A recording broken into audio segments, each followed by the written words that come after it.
Okay, guys. Little few minutes early, 2 minutes early, because Mr. Shark Scrapper was having technical difficulties. So hopefully he gets them sorted out. Um, so he will. He's still actually live at the moment, but I'm sure he was on about finishing up the live. And once he's done that, we'll have a few people coming in. I see we already have e-waste Mike and electronic scrapper and scrap and salvage in. So guys, welcome in. Good to see you. So what if you see my title, it's can you make money from scrap? And the reason I'm doing this is want to talk about this is a few people have asked me why I don't do scrap full time, or is it something I would do? Um, for me in Ireland, it's kind of different. Scrap and is not as hey Earl, scrapping is not as big a thing in Ireland as it is in the US and places like that. Plus, it's a lot more regulated and a lot harder to get into. Hey, Everyday Solars, CC, welcome in. Yeah, so there's a few people in there who do scrapping in the chat, like Everyday Solar. She does it more than I would. She has a license. She does it as a full. I just do it as a hobby. Um, and people say, "Oh, why don't you do it full time?" And if it's easy to make money, I never said it was easy to make money. That's one thing I'll never say about scrap. The thing about scrap is, Grandpa Kevin, see you scrapping. Welcome in. Thing about scrap is that makes it hard for me, or why I wouldn't do it as a full time job at the moment, is the inconsistency of picking up scrap in Ireland. It's not like it is in America where you have your drive around, you can do your street scrapping, picking up off the streets, you have your dumpster diving, scrapping, and people like that. You have a lot more opportunities to do make a living from scrap than you do in Ireland. UK is a bit better than Ireland as well because it's not as regulated, I don't think, at the moment. But again, Everyday Solars could tell us more about that. No, did I put the link out? That's the other thing, guys. Did I put the link out? I also forgot to do this. See, that's what Shark Scrapper just done to me by throwing me under the bus there by finishing up a bit earlier. Well, he said he was finishing up a bit earlier, but I think he's still going. Is he? No, he's finished up. Yeah, so that's one of the reasons I don't do it as a full-time business. Everyday Solars, I'd love to do it full-time, still a hobby for me. Not easy to do it full-time here either. We have heavy rubbish out like the US, Canada. We wish we had. Yeah, wish we had. Yeah, that's it. That's the thing. There's none of that stuff left out for you to collect up at the side of streets or anything like that here in Ireland, and it's much the same in the UK. That you don't get that, eh, bush dog? Um, so it is harder to make a living, but there still is money as a side hustle to be made from scrap. And that's what I do. I make a bit of extra cash here and there if I cash stuff in. At the moment, I haven't cashed anything in a long time. Um, so I can't really speak to it as much as some of the people would. Uh, like we'd say, the full-time scrappers I know, Optimus Prime, welcome in. Where are you currently, Solars? Solars is in London, I think, down that way, isn't it? Down towards that direction. I think she is in the UK. More money in my e-waste pickups when I can do them. Yeah, if you have somewhere to sell the boards, stuff like that. Miss Canadian Scrapper, welcome in. If you have somewhere to sell the boards, there is more money. That's again another advantage that what call has the American people have. They have board sorts to sell their e-waste too, which is another big advantage for making easier money. Ralph Morrick, welcome in. Let me bring up the guy who threw me under the bus again by making me go early.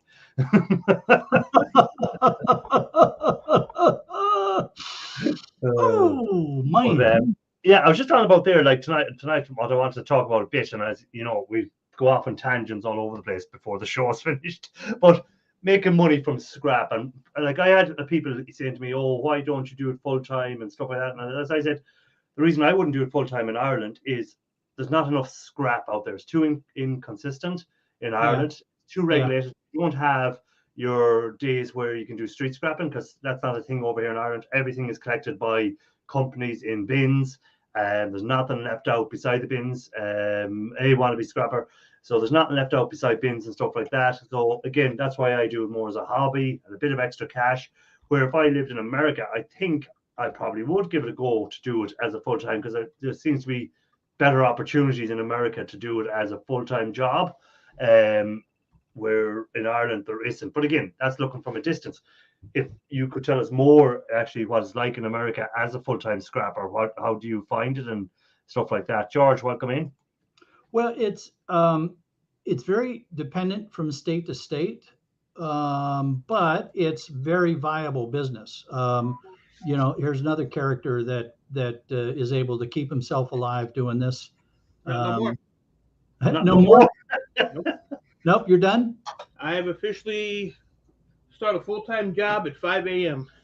Really? I'm not making no money anymore. Not like I used to, and I'm going downhill real quick. So. And what reason do you find it? Is it because of more regulation, or is it just that there's more people doing it? Because Shark fucked it up for everybody. Sorry.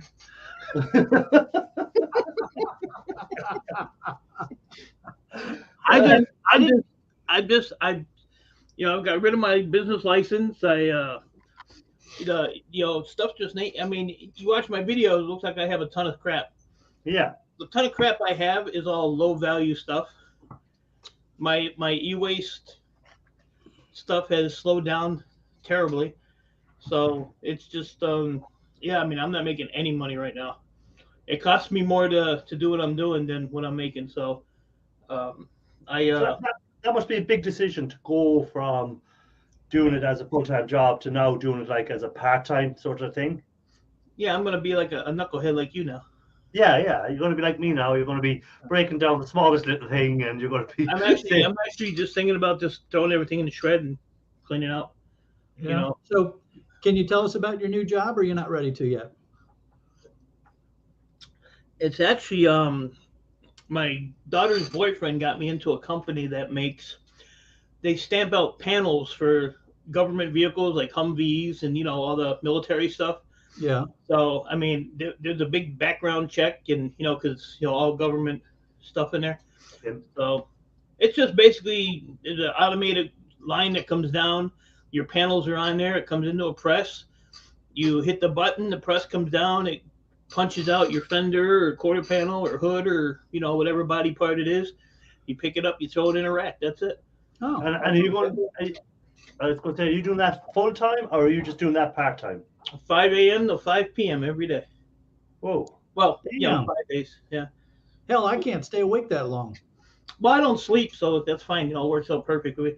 And they start you out at $18.50 an hour, and 30 days you have full benefits. Like I have no health insurance or anything, so if I have a heart attack or a stroke or, my nipple gets hard because I see solars.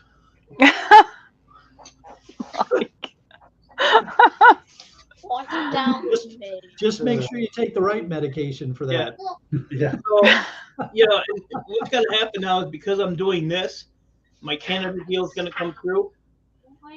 But, what are you going to do? I still have bills to pay and I still have to live. And it's just, that's it. You have to. That's the reason I don't do this thing, because I know I wouldn't make a living from it.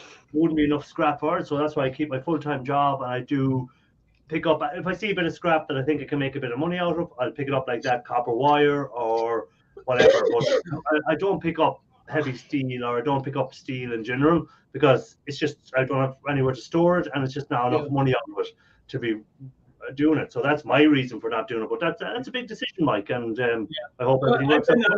I've been contemplating it for about a month now, but I had to go through the background check. The background check took like almost 2 weeks, 2.5 weeks.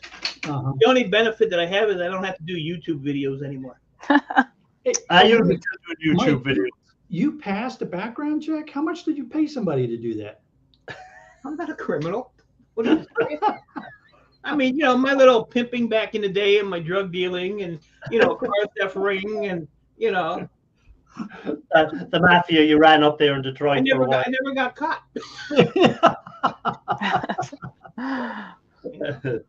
So, Miss Everyday Solers or Mrs. Everyday Solers, what do you have yours? What's your speak on making money from scrap, and is it Well, viable? it is viable. It depends where you are. If I disappear, it's because one of the kids is going to run on the screen or something. So Okay. I thought I'd pop up while I've got a chance, because it's been ages. I mean, before Benny got sick, I was doing really well actually on the e-waste pickup side and trying to grow a little side business, like a part-time business. But of course, that kind of went, that went awry. So it's a bit more tricky. And I love to do a skip dive. It is a hobby for me. It's a hobby. If time was money, I'd be well in the red, But it's a hobby, you say, but you do have the proper licenses for doing it, which is I do. Another step above a hobby, I'd say. Well, that's because I'm a good girl and I really don't like to get into trouble, and they're really strict over here. So you just can't. It's not worth it, because one day I would like to turn this into a business, and of course, if I was silly enough to go off doing it without the licenses and I got caught, it's just going to ruin things for me down the line. It's just not worth it. The license costs. It's really something works out something like 57 a year for the higher tier. It really isn't a lot of money to just cover yourself. Basically, it's well worth it. Tim, I can't see chat, by the way. So hello everybody, and sorry if you say anything because I'm on my phone. I won't see chat. There was a comment there that Ian's looking well tonight, so I presume. I saw that one pop up. Not quite sure how to take that one. Although our sheds are similar. Yeah.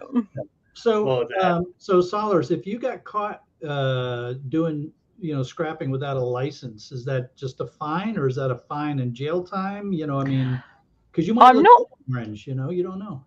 I'm not really sure, to be honest. I know there's a hefty fine. I'm not sure what else they might do. To be honest, the prisons here are massively overrun. I'd say it's very unlikely that you'd get any sort of jail time for anything like that, unless perhaps you're a serial offender or they want you for something else and it's just a nice way of booking you for something and getting you off the street. Yeah, sure. You don't really go around in a van picking much stuff up, so the chances of anyone ever having an issue with you is pretty slim, because it's the guys with the vans that are going around picking up off the streets and leaving messes on the streets that they are trying to cut down on in the UK. I know that new laws are bringing in.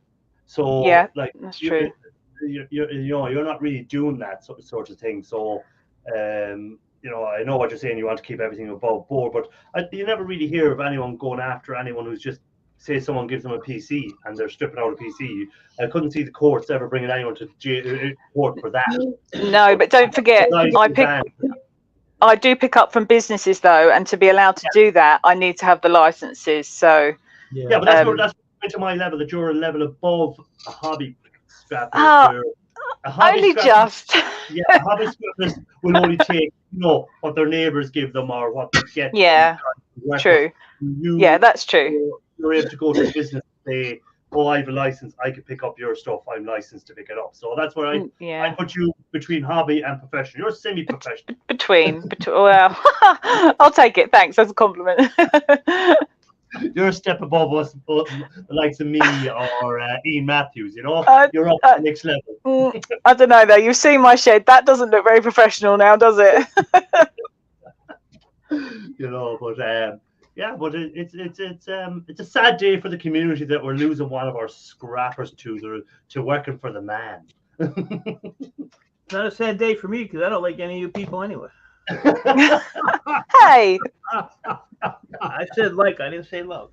And if I was the cop and I caught you doing something you weren't supposed to be doing, I wouldn't throw you in jail, but I would spank the living shit out of you. Okay. This is Irish's stream. It would have to be on Ian's stream to get away with things like that, Mike. No, I'm E-Waste Mike. I do what I want. Welcome in, Paul.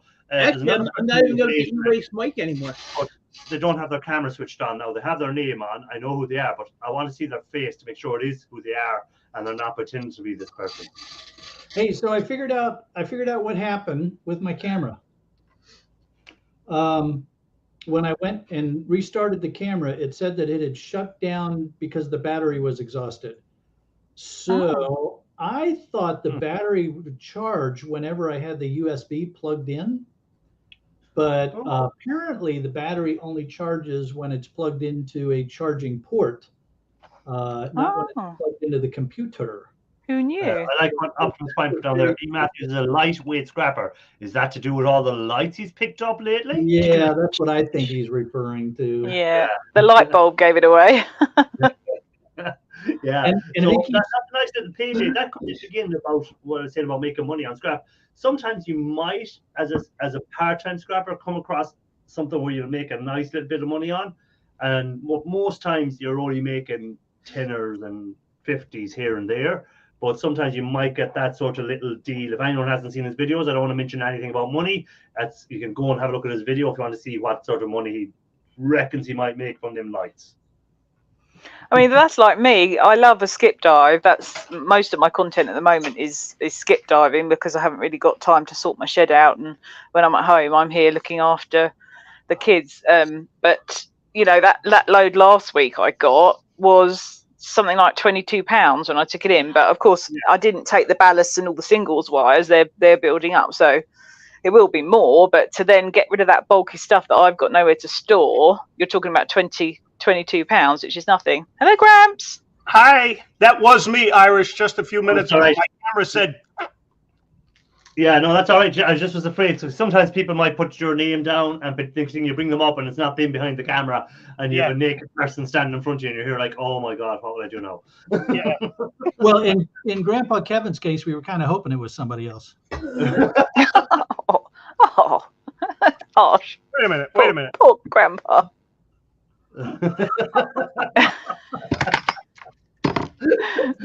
nice belt buckle. Hey, Scrap and Shark, it doesn't matter. We still love you. Thanks, Grandpa Except Kevin. for US Mike, he doesn't love anyone. Yes. That's true. Yeah, well, I told Mike to take the weekend off. I don't know if he's listening to me or not. I haven't done nothing since Friday. Good. Hey, Well, he's taking gotta start work at 5 in the morning. He's taking scrap off in general. But another question for Mike. Mike, would you not still do a bit of part-time scrap? And so if someone rings you up and says, I have 50 laptops here because they still have your contact details, will you not still pick them up? See, the problem is you work till 5 in the afternoon. Yeah.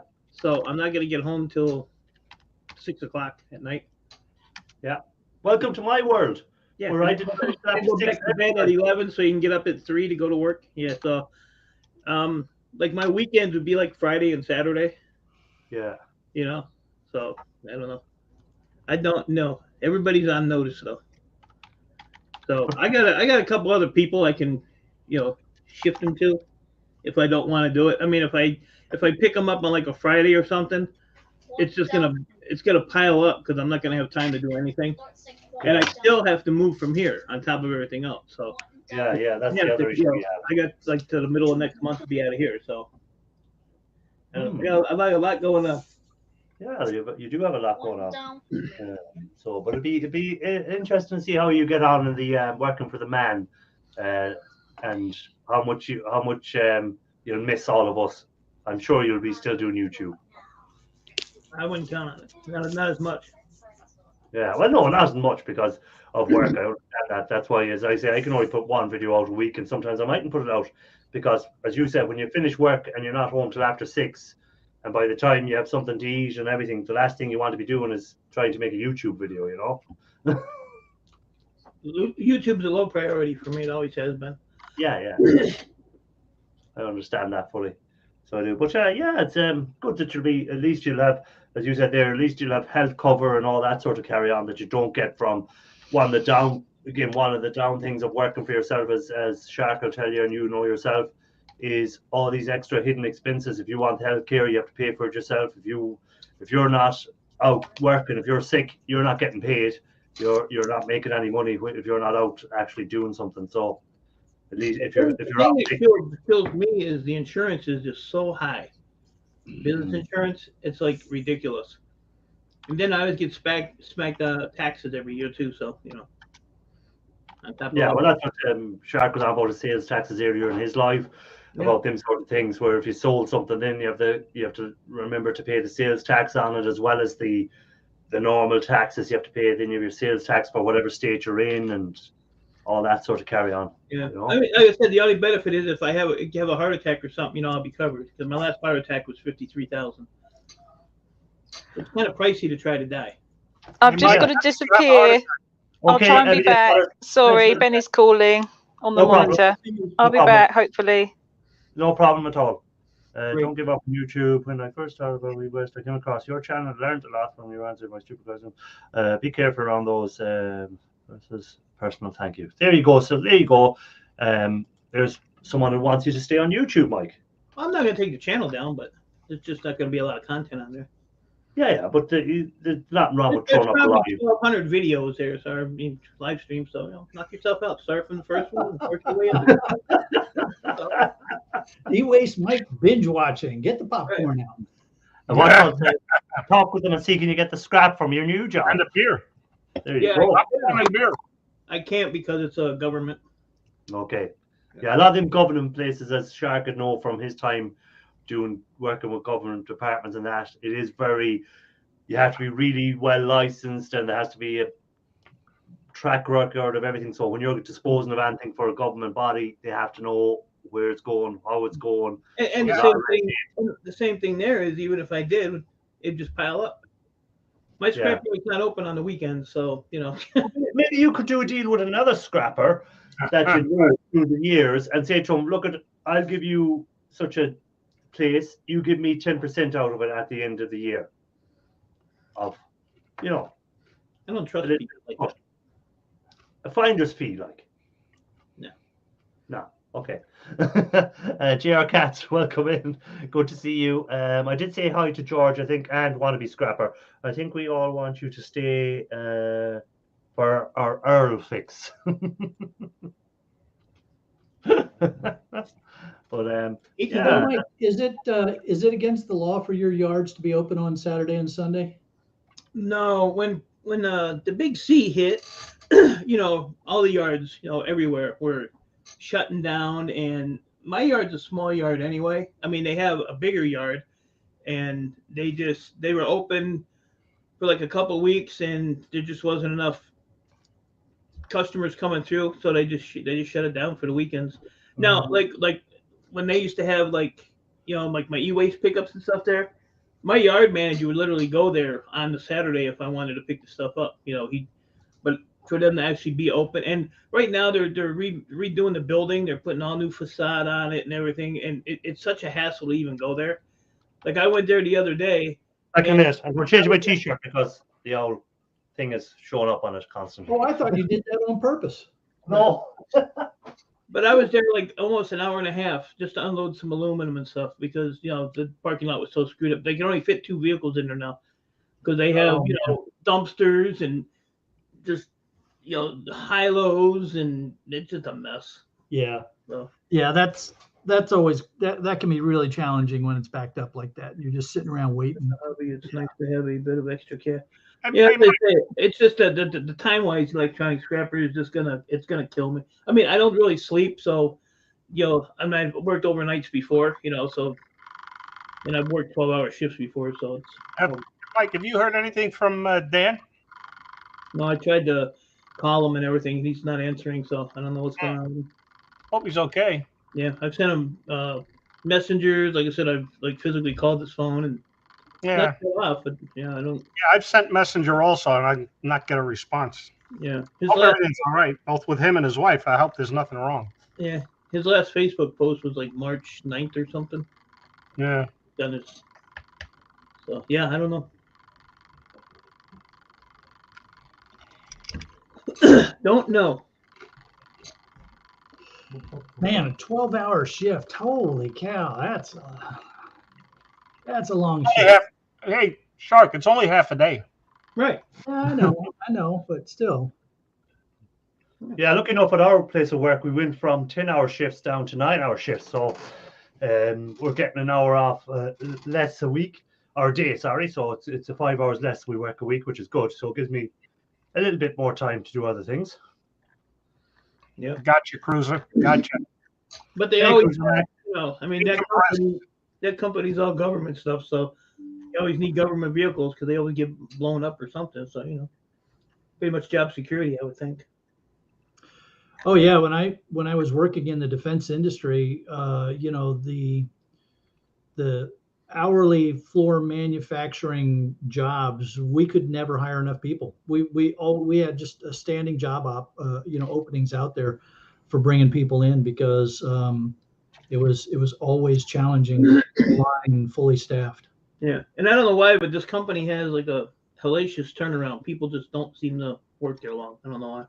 It must Well, I be think something most people since the COVID have kind of found that in a lot of jobs that people don't stick around jobs too long anymore. They seem to just stay for a couple of months and move on to another job, or maybe 6 months. We find that as well, and it's very hard to get workers. So that's going to hit the economy in about 35 years because when they're ready to retire, there'll be nothing for them to retire on.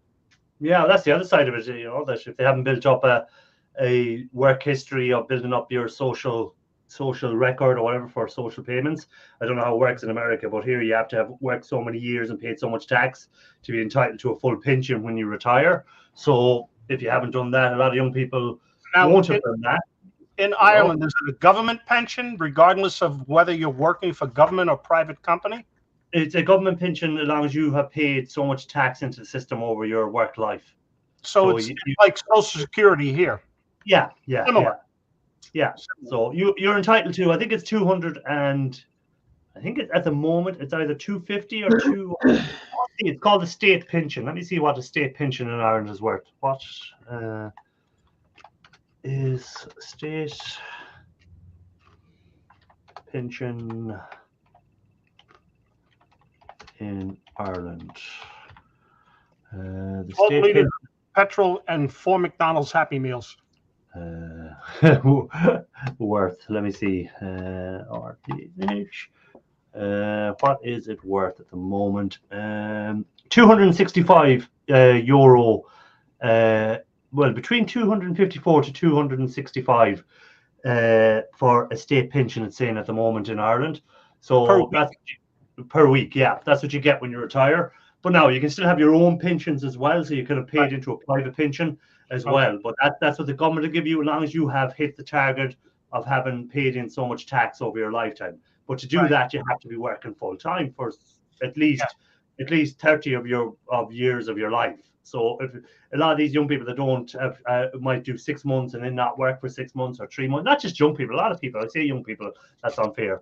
It's a lot of people are doing that now. They're trying to get a better balance on their work life and spending a lot of time with their family because they discovered that during COVID time that they maybe didn't need to work as much as they were working. They were maybe spending money on stuff that they didn't need to spend it on, and the reason they don't need to work anymore is they're not spending on that stuff. But you kind of need to build up your state pension. But that'd be interesting to see what'll happen in years to come if these people haven't spent up enough for a full state pension. Now they'd be entitled to a percentage of it depending on what they've worked. So again, they may get 100 quid a week, or they may get 120. All depends on what they've something, but not the full amount. Yeah, not the full amount. So it'll be all taken into account. It'd be like what we call means tested in. So they'll have a look at what other incomes they have coming in when they retire, and they might say, well, look, they have a private pension that's giving them 300 quid a week, so they're only entitled to 60 quid a week off the state because they haven't paid enough in. Where if you've already paid in your state pension, unless you go have a really, really, really good private pension, then you'll get your full state pension, Right. Shark, when you were in the Navy, was that civil service or FERS? Civil service or what? Civil service or the Federal Employees Retirement System? I don't know where military retirement is classified. My paycheck comes from DFAS, so it's not coming from a government, a civil government agency.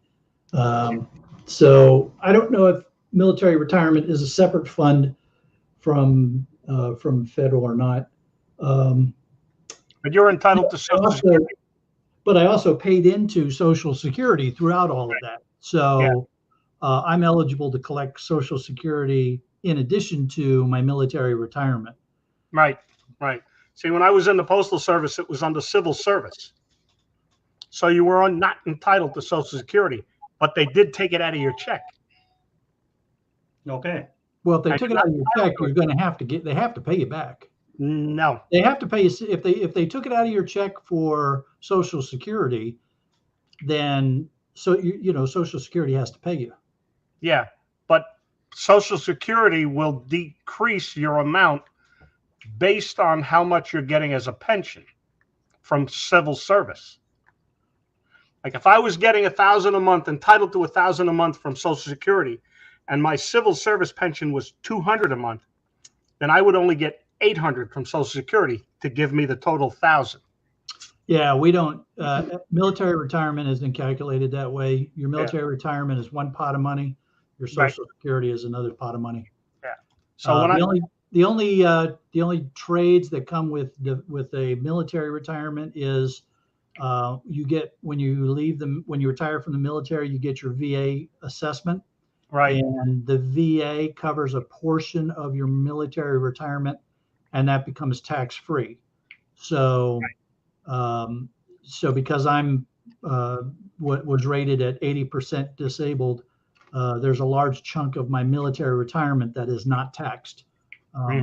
So that's a nice little benefit. Which is good. And if I haven't said it, thank you for your service. You're welcome. Always my honor, not always my pleasure. Understood. Understood. Always my honor to say it and my pleasure. By the way, I don't know that Peter came in as well. So hi, Peter. I answered the question he asked me. Was that amount of money for a single person or a couple in Ireland? It was for a single per person. So if there's a couple, they'll each get to 250 quid a week. Hey, this is very interesting. This is the first time I've seen this on your live stream. I just got an ad. Yes, because I just tried it. It was something I seen on YouTube, and I never noticed it before. That you can put an ad midway through now on a live stream. And I'd never seen that before. I don't know, was it there or did I miss it? And I just clicked it tonight just to see would it work. So it obviously did bring up an ad. And I was just wondering what would it bring up an ad and what would happen. So there we go. It was just an experiment tonight. So it did bring up an ad. Did it bring up the ad for everyone at the same time, I wonder? Or was it No, I didn't see it. I didn't see it on mine. Yeah. I guess I'm not worthy of find out the ad as well. I seen Watchko was the first guy to say it. CC was saying he's seen ad time. Watchko, one of his scrappers seen it as well. So it's just something I wanted to see. Will it make a difference on your live stream, on your revenue when they calculate the revenue every week? I just want to see, will this ad make a difference or not? Is it something that is worth doing when you're doing a live stream, or is it not worth doing? Does it make any difference at all? It's always something new. I can experiment a bit more with YouTube sort of stuff because it's not my, I'm not classing YouTube as a income stream where other people would class as an income stream for their thing. So sometimes if they've this ad might have lost me 5 people there. They might have just seen an ad and gone, oh, I'm out of here. I'm not going watching any more of this. So that's where I can take the risk and it doesn't bother me. Roadhog, welcome in, and who else? I see Skid and Scrap, welcome in. So we go back to, I'm just going to about the full-time scrapping because we have a few more scrappers in there. And in the chat, these scrappers, put in yes if you're a full-time scrapper and put in no if it's just a hobby, just so I can see how many people out there are actually doing it as a full-time job or is it just a hobby. So we've Shark Scrapper, first man in with a yes, and I'm waiting to see who else will come in then with their stuff. See you scrapping is yes. George is just doing it no, so he's a hobby.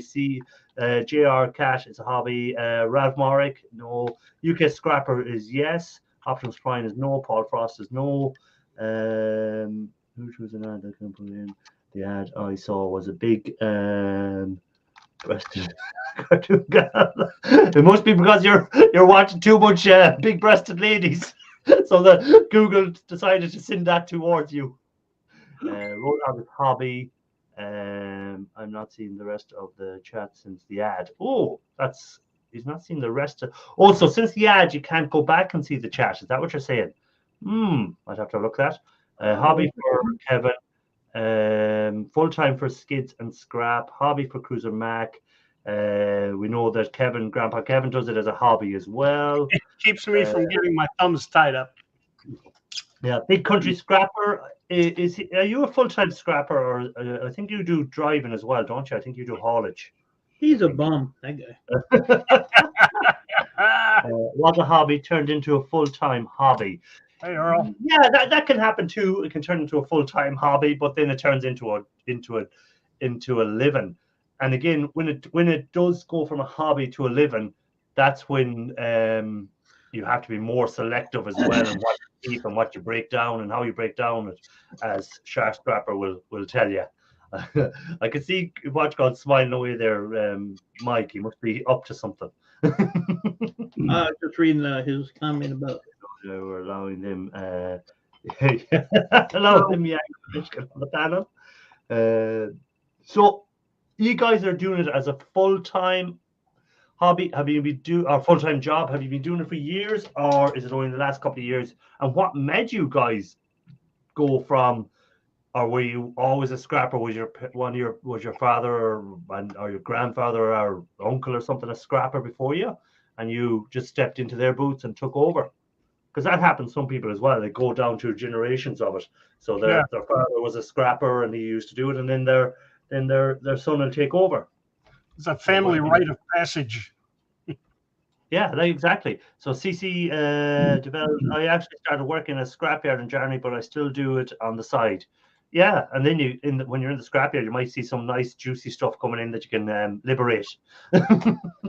It's funny. I know a guy whose father owns a recycling company, and he has an older brother, and they both worked at the scrapyard.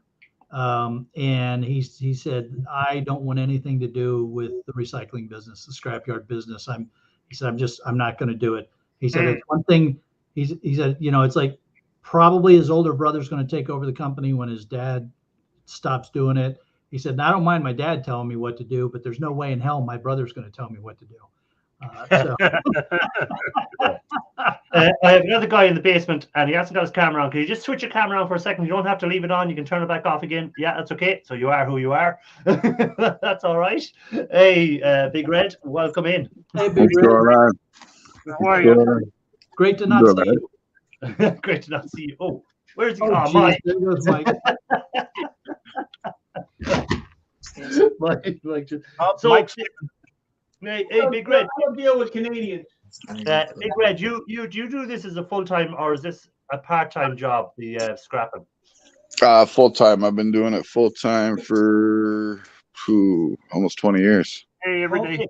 I thought you'd done another job for a living. I thought you were a truck driver or something. No.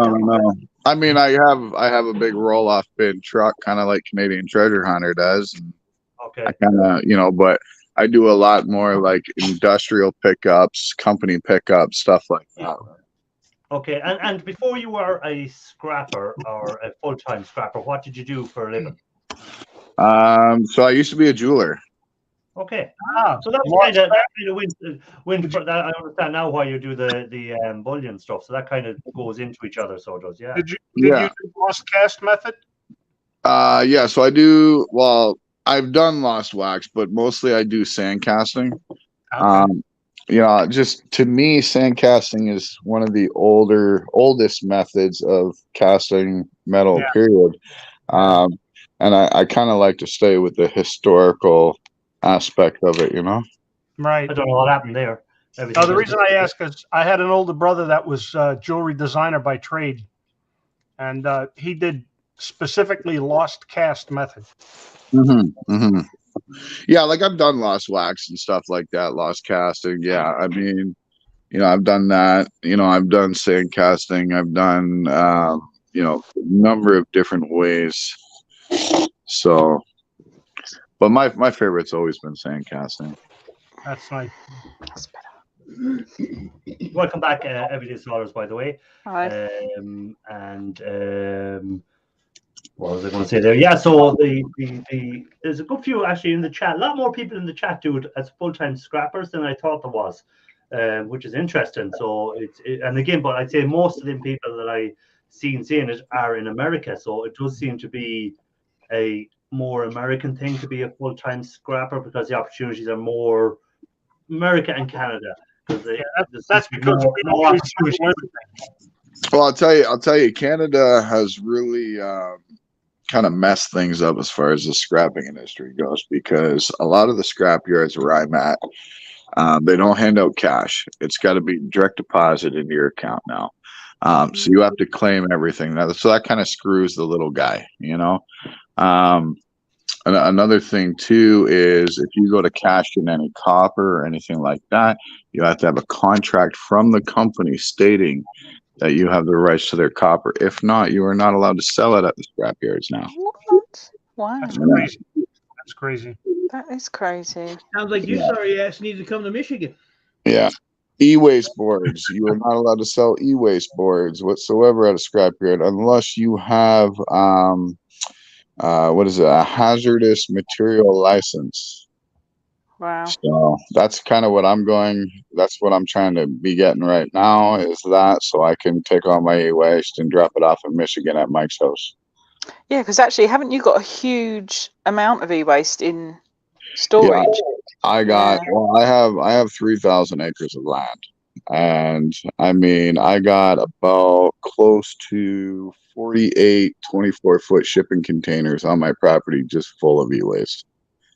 Gosh. It's his reason why I had to go get a full-time job, because I got to wait for his ass. Yeah. If you put down it's up to you, you wouldn't have to go working for the man. Right. Yeah. I like being here. Yeah, I'm just waiting for the border and the papers and all that stuff, so that way I can get it all sent to them. I mean, I got 2 transport truck trailers just full of stuff right now, ready to go. I see what Cruiser Max said there. The yard he goes to in Vancouver, in cash, they have an ATM on site. So yeah, but he has a full day trip down and back just to get rid of it. Yeah, see, I can't go to Vancouver. For me to go to Vancouver, it would take me almost 2 weeks to get there. Whoa. Are you walking or riding? No, driving. I mean, I'm on the other side of Canada from him, right? Yeah. So you're on the east.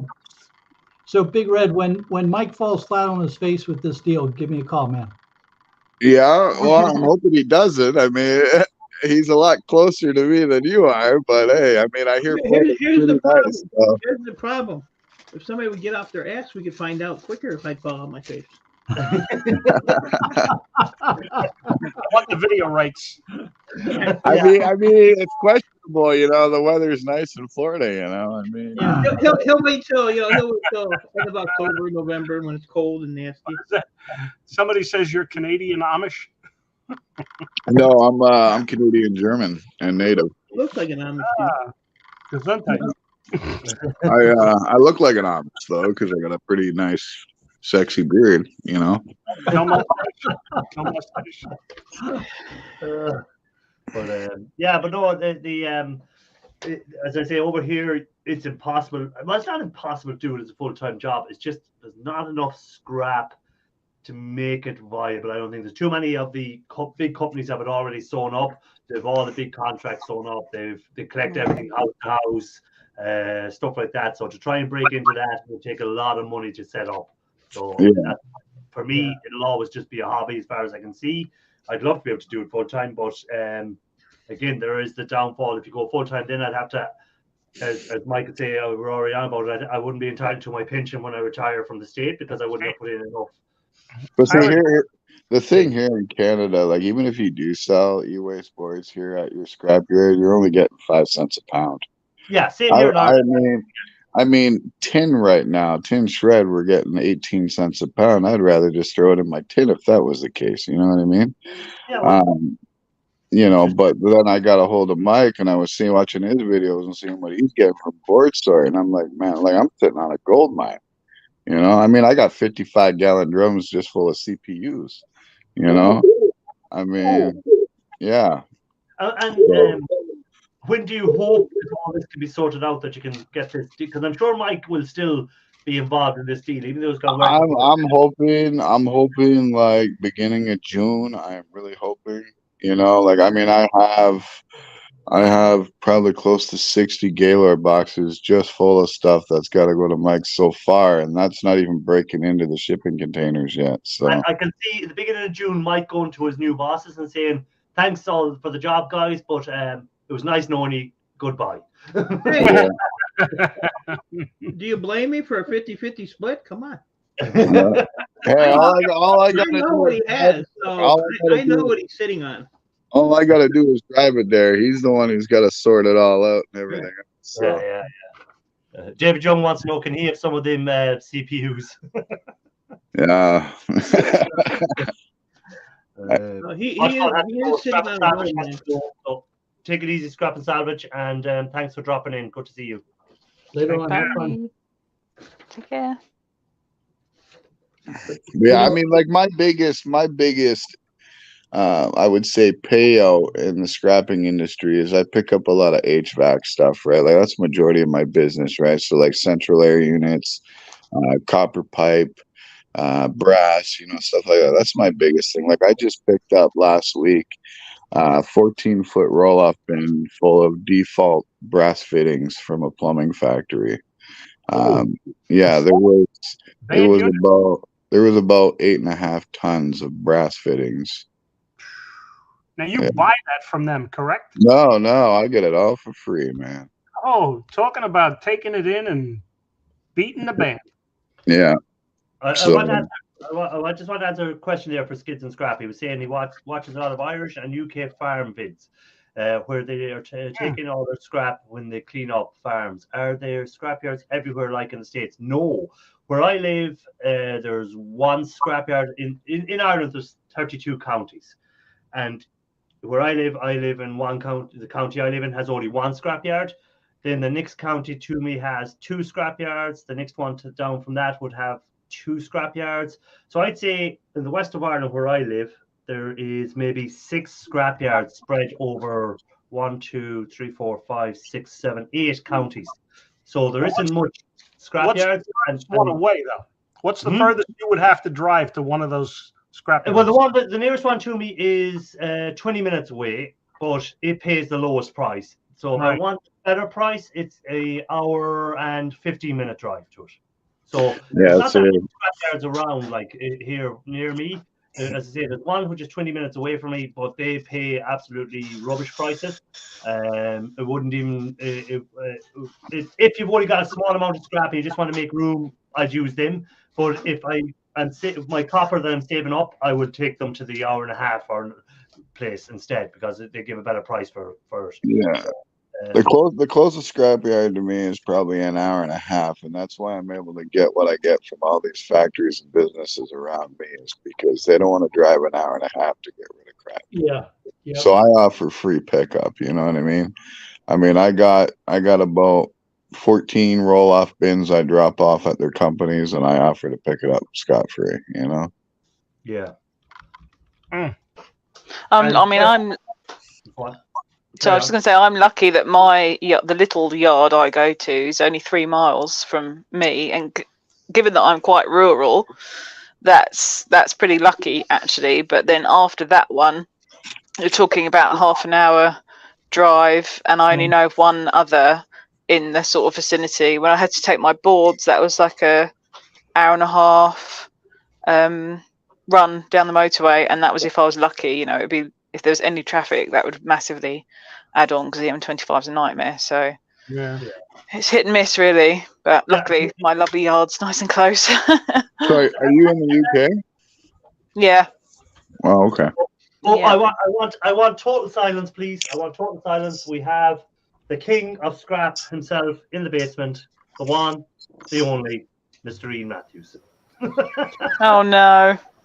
Oh no. Good evening, Ian. How are you? Oh, I'm fine. Mike. Mike. How do you pronounce that? I'm having some kakawa. Yes, Kakawa. You can't swear on this channel. Anyway, did I sufficiently get me own back on you, Joe? You did. You did. I see you still haven't cleaned out that shed yet, Ian. Yeah. Oh, you It was clean, but it didn't last more than 20 minutes. You wound me. Do you know, I could practically have a dance there, me. I don't know. I was worried you were going to have a scrapper launch after your latest video. I've stopped leaning against things. I can actually don't believe that I can actually see like a shelf behind you. Is there? You can. I've been getting rid of stuff. I've been getting rid of quite a lot of stuff. He moves it from behind him to next to him. No, yeah, he's been getting rid of stuff for the last 5 years. I've been watching him, so. I've had nothing coming in. I have. Oh, I've had word search. Inkjet printers. Find the scrap. Inkjet printers. Not printers. No, hey, don't be lying, Matthews. You got arrested by the cops and they took your fingerprints. And he's pretending it was an ink cartridge for the job. Tell me this. You know, this comes into what I put down as the title about making money from scrap, and I was saying, look, for me to do it as a living in Ireland, it's too inconsistent. For instance, like you have a nice pickup there now of lights, but that will only happen once in a blue moon where you get that amount of lights where you'll make a bit of money on it.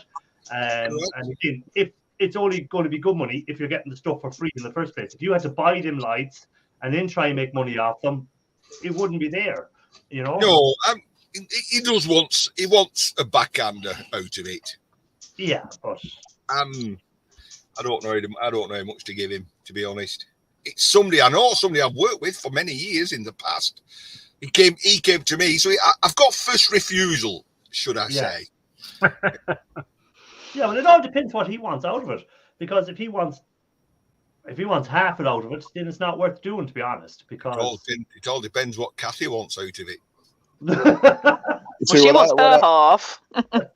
What I always tell scrappers starting out, I mean, if you're just starting out and want to get big, I tell them, go to electricians, offer to pay what the scrapyard's paying for their solid wire, because after you strip it, you're doubling up no matter what. So yeah, but then you have the time that it took to strip that.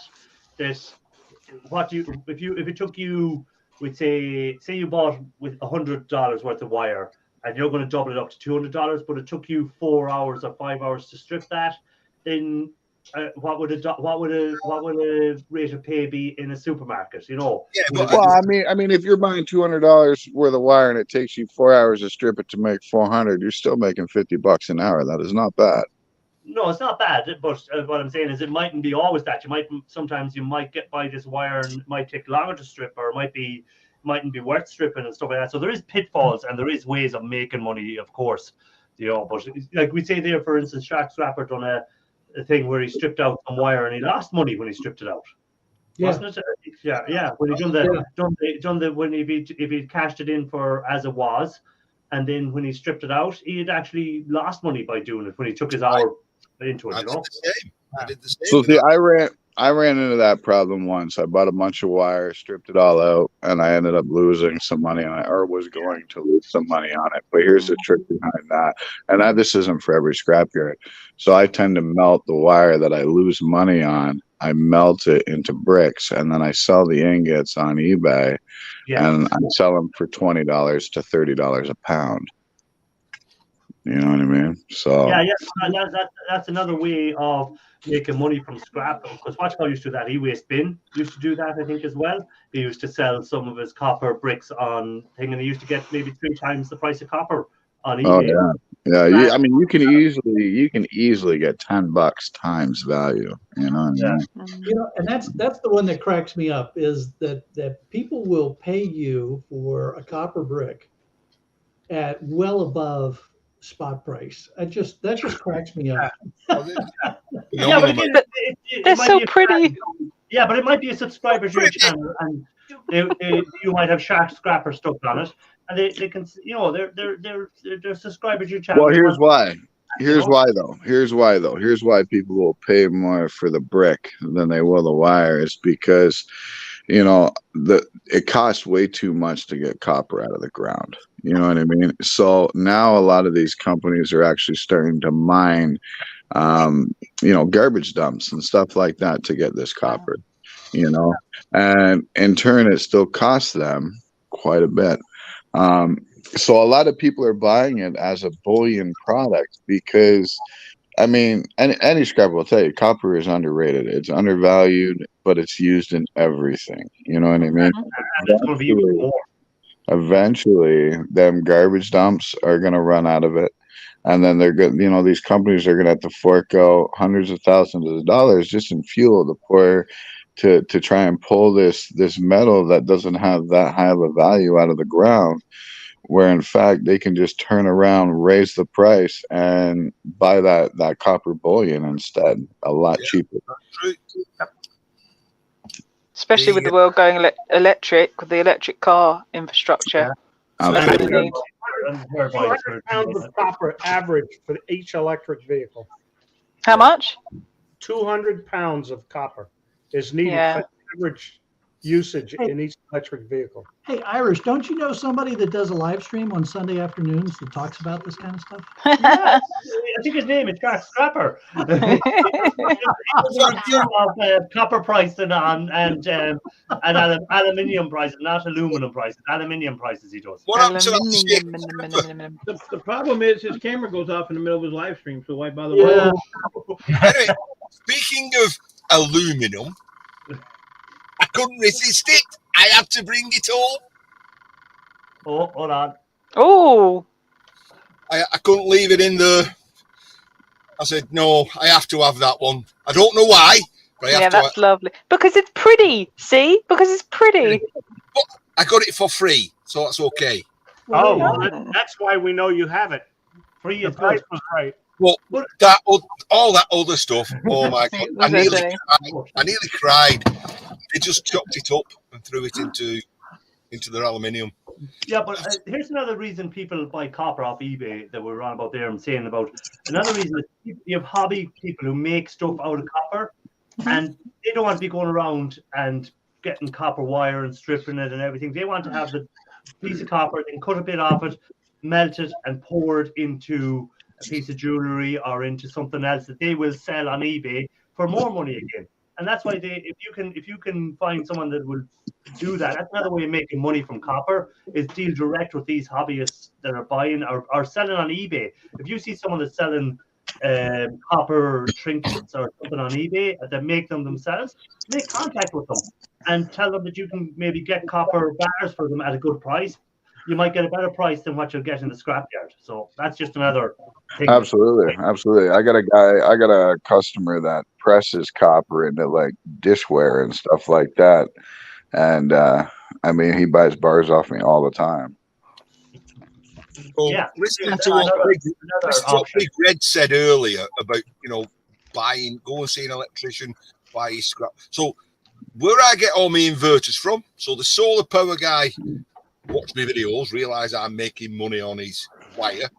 He knows saves all his wire. Yeah, that's the other downside of it. Yeah.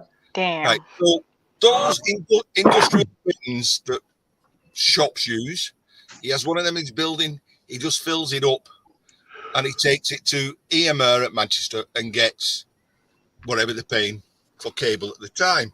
Yet he throws everything. He throws in the big electric tails, which are like 20 milli round. I'm tempted to say, look, I'll buy all that off you. Phone up the EMR, see what price they'll give you that day. I'll give you the same price. And then I have to think, where am I going to put all this cable? How long is it going to take me to strip it? I'll triple my money. Mm-hmm. But I'm an hobby scrapper. I'm an artist these days. Yeah. So where am I going to find time to strip all that? It's not all about money. You just need to build another shed. That's all. I'm going to go down. Like all these people in Belgravia, I'm going down. I'm building a sub basement. But as Skid and Scraps are there, I strongly believe that YouTube scrap videos have driven up the price of lots. It has driven up again. I find that's the reason that e-waste stuff has gone very expensive to buy, especially if you're buying RAM off eBay to do anything. It's gone very expensive because again, people see people making gold or doing whatever with the e-waste Money. and. Again, for me to do it, it's a hobby. I'm not making money on it because I'm using assets, I'm using my time and everything. But they think there's big money being made because they see a bit of gold at the end. They go, "Oh, he's got a bit of gold," but they don't know how much scrap has been used to get that bit of gold out of it. So so it's YouTube videos have a negative side on price of buying scrap if you're into scrap in general. Yes, I agree with that. Oh, definitely. And the amount of people doing it. I mean, the real scrappers absolutely hate me. They just hate me. I am not popular with them at all. You're basically cutting into their economy. Yeah, but I have no problem with anyone doing it. I don't care if it's a buck in a van doing it or a person in a little car or on a bicycle picking up bits of scrap. Anyone's allowed to pick up scrap. Anyone's allowed to bring in scrap.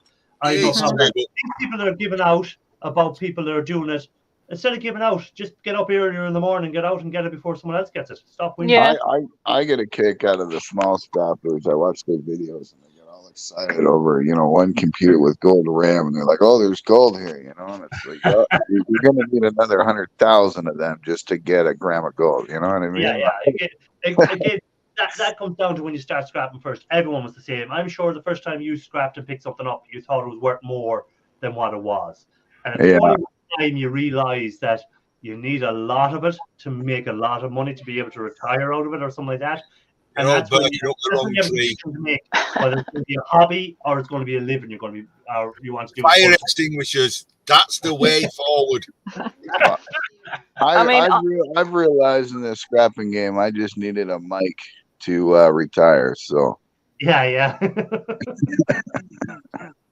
Thing is, I am that woman. I still get very excited if I find a copper heatsink because I love copper. So it's not the monetary value for me where that's concerned. I'll find a copper pipe in a skip full of other stuff, and I'm like, "Yay! It's a copper pipe." When other people will be like, "It's a copper pipe."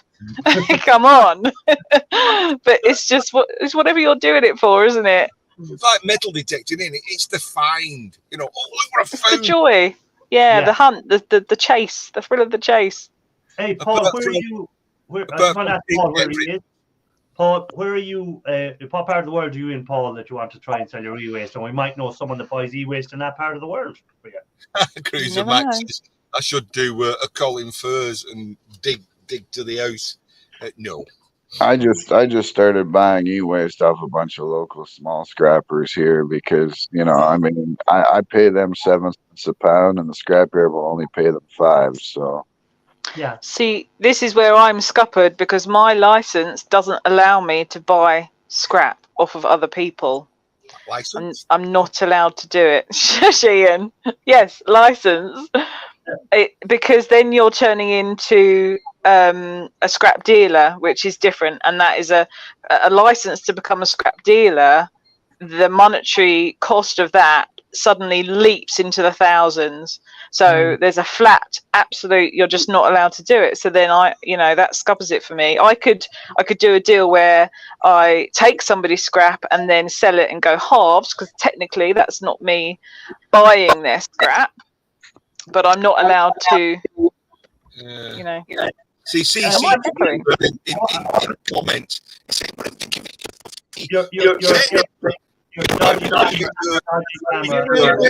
Get rid of them. Boot them. Dodgy camera. I have Dodgy camera. the sound. Bye. While he's fixing his camera, everyday scholars, whereabouts is away from your buyer of boards? How far would that be? Stoke-on-Trent. Yeah. That's up. I think that's up north, isn't it? Oh, Stoke-on-Trent. I think it's hours away. Yeah. Okay. I don't really know. Ian will probably know more. Yeah, Stoke's not far. It's 40 minutes away from me. Yeah. But if somebody tell me, because I've got in a secret location in time and space, I've got 3 bags of it I want to get rid of. Hold on a minute. Let's see. So in Florida, do you gotta have a license to buy e-waste? Where has he gone again? He just I was trying to tap Ian on the head, and you just ruined my fun Oh, there. he wants to get a tap on the head. I want to go back where I was. Oh no! Stroking it for me, don't tap. You can tap me on it. So. Rasmoric reckons Ian, all your scrap in the shed is causing disturbance in the force. Yeah, probably. Ian has sharkitis. Good night, y'all. Who's Hey, gone? Oh, Good night. bye, Gramps. Bye, Grandma, Kenny. thanks for being on, as always. Appreciate it. Scrap well. I'll talk to you on another stream. Yeah, keep Take safe, care. sir. Bye. Keep safe. Bye-bye. Bye. Big Red, what was your question? So I was wondering, in Florida, do you gotta have a license to buy e-waste? Yeah, so if you're going to do it as a business, you have to get registered as a secondary metal recycler and secondhand dealer. You can do it as a hobby. You know, they don't care if you do it as a hobby, as long as you don't, steal it from anybody. Right, If you do it as a business, you get those 2 certificates. You renew them annually. Essentially, what that involves is some registration money and a criminal background investigation. They just want to make sure that you aren't, the bad guys trying to disguise yourself as a business. So do you gotta get a hazardous certificate? Only if I handle hazardous material. So we don't classify e-waste as hazardous material in Florida. So I'm not restricted in handling e-waste. Okay. Now, it gets a little bit dicey when you're talking about things like CRTs, because technically the lead and the CRT would make it a hazardous material. So that's where you got to be careful what road you go down there. But e-waste in general is not considered hazardous waste in Florida. What about batteries everywhere else? We have very strict rules on the way we have to store our batteries here if we're processing. Do you have to have special battery containers? No, it's the buying and selling of batteries is very weird. So there's some yards that'll take lithium batteries no matter what style. Others will only take laptop lithium batteries. There are a few places that'll take nickel cadmium batteries. How you store them is more of a fire safety issue than it is a hazardous waste issue. Yeah. So if the fire department shows up and they do an inspection of your property and they say, usually what they'll do is on their first visit, they'll say, yeah, we recommend you do this. And if they come back and you haven't done that, then you can get into some trouble because you've created a hazardous situation. But See, e-waste boards here are classified as hazardous waste, especially when you transfer them to the States.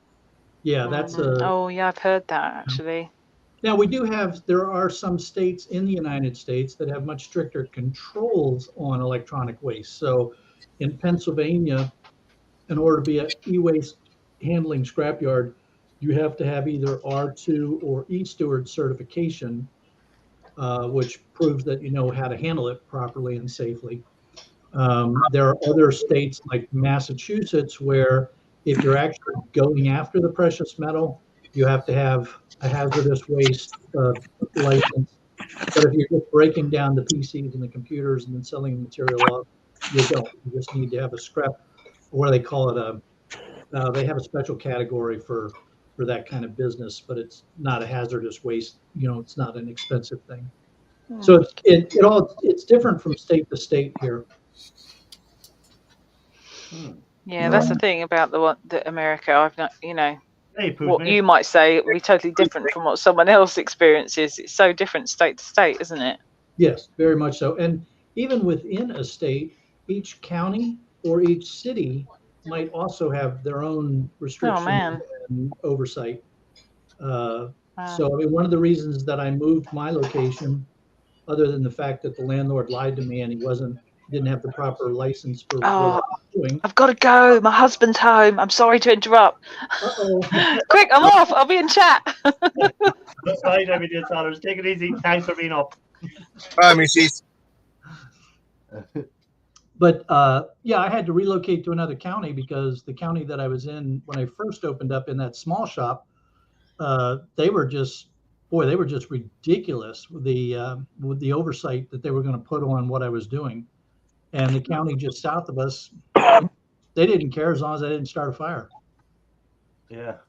But that that makes it what George said there about the about bringing it in a panel van so they can't see, or a Volvo car. I was going to say you could bring it in a Volvo car as well, so they don't know what you're carrying. I'm going to disagree with that, because when they wait outside of the yard to see who's pulling in, and they don't need to see what's inside of it. Once you pull into that scrapyard, if they want to do a check, they can do. I know of a plumber took all his stuff in. It's his own business. It's his own plumbing stuff that he's collected through his plumbing business. He was weighing it in, and they confiscated the lot at the gates. And Wow. why did they confiscate it? Did they confiscate it because he hadn't a scrap license, or did they confiscate it because he wasn't paying tax? You're only going to pay tax after you've weighed it in, haven't you? So it's more like he didn't have the scrap license, or he didn't have a waste carrier's license, even though he's trying to say it's my own stuff. I mean, they say it's not your own stuff. It's somebody else's stuff. So Ian, what do you tell them when they stop you? Well, I'm a metal artist. You know, I collect artist materials, and it's the byproducts that I'm taking into the scrapyard. Got it. You see? See, here we got MTOs that sit at the scrapyard, and if you're overweight of what your vehicle can hold, they'll literally repo your vehicle. Oh, geez, here in Florida, you'd be amazed at some of the condition of some of the vehicles that people tow in. Oh my God, just it would just scare the crap out of you thinking about some of the vehicles that are on the road around here. Yeah. I mean, when I first started scrapping, I mean, this is going back 20 years ago, but I used to drive this old F-100 pickup truck. I mean, every part on it was probably duct taped on, you know, and you could hear it coming from like 8 blocks away, you know. Yeah. Back in the good old days. Yeah. Yeah. I just love watching you guys in the States scrapping. You know, they'll show the yard, and they've an acre of land, and they've bits and pieces all over it. I mean, even E-Waste Mike, he shows you go in his back garden, he'll take you around, and way at the back of the garden's a bit of scrap. You're thinking, well, why is that bit of scrap there?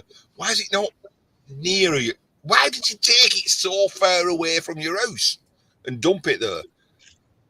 But why didn't you have it closer to your house?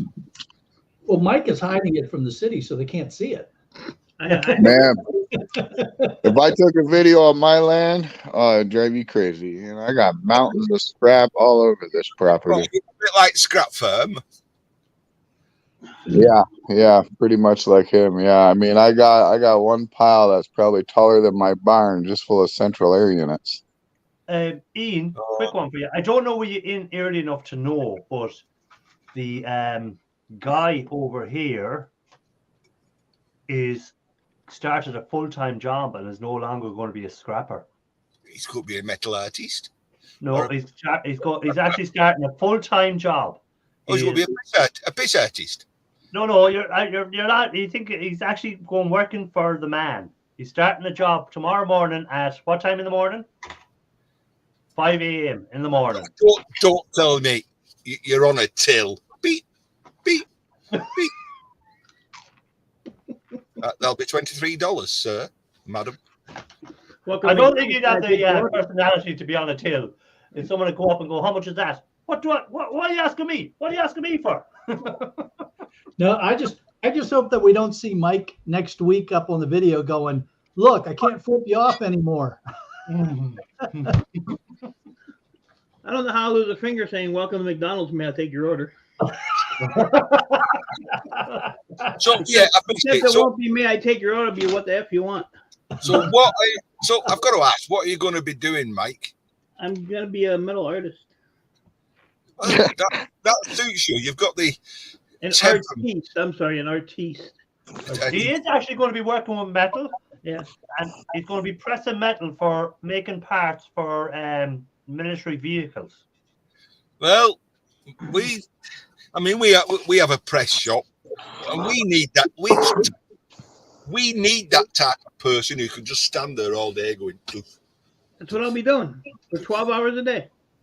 But we do tax them because we say every 10 or every 20, check that against the master, because the stops can move, and they don't. They just keep. Duh. So it's like, at least if your stops move, you've only ruined 20 or 10. Yeah. As long as you can get that in your head, mate. Well, I could come over there and work for you, Ian, but the commute would be a bitch. Well, no, you could stop in my shed. Or go to That's still an expensive commute. yeah. He'll even supply a bucket for you. Yeah. There you go. See that? Yeah, so Mike will not be on YouTube as much, I'm afraid. Look what Solis is saying. Her husband he's not a fan of scrapping the garden. He'd get on well with my missus, I think. Yeah. So, Solis, do you have bins that you hide everything behind, like certain Mr. Matthews? That you just hide it behind the bins, and the bins are out onto the road some days?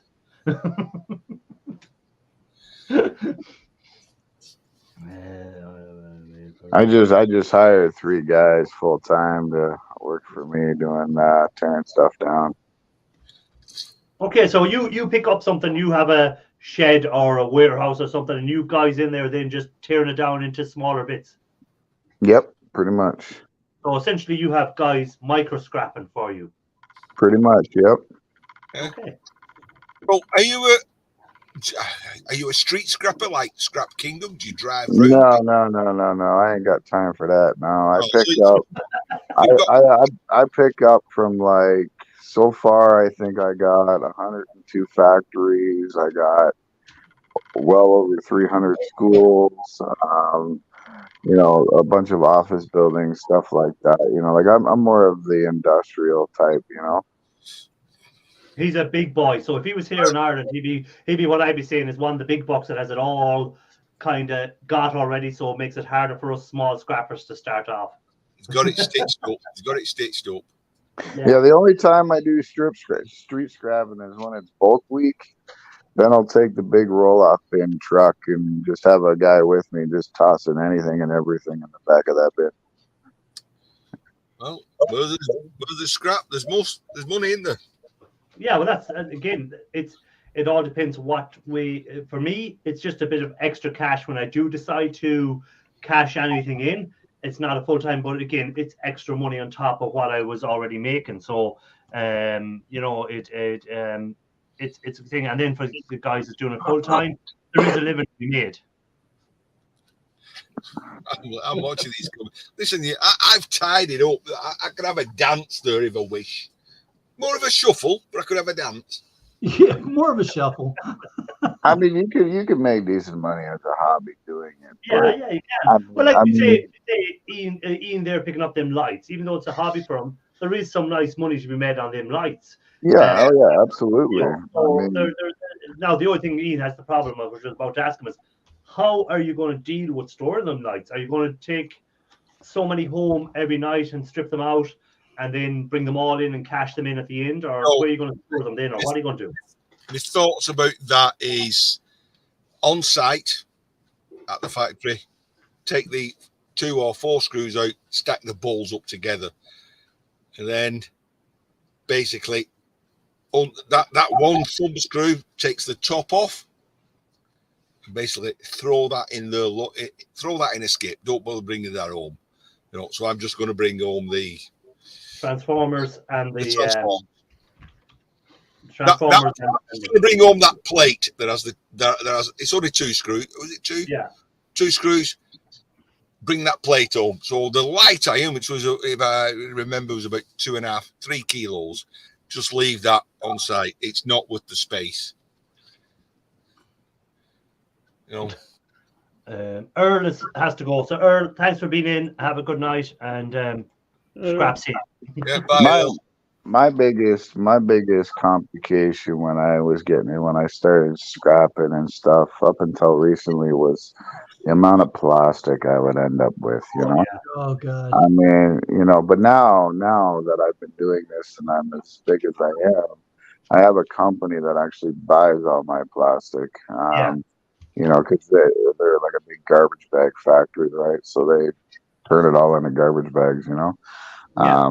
And they don't pay a lot. I mean, basically, a bin full of plastic basically just covers my fuel, you know. But Yeah, I mean, you're able to get that those small scrappers can't, because we don't get enough plastic to have someone buy it off us, and then we have to dispose of that plastic, or it takes up space. Where once you get bigger, even though you're not making any money, even just getting someone to take it away for you is a benefit compared to what the small scrapper has to deal with, you know. yeah, So absolutely.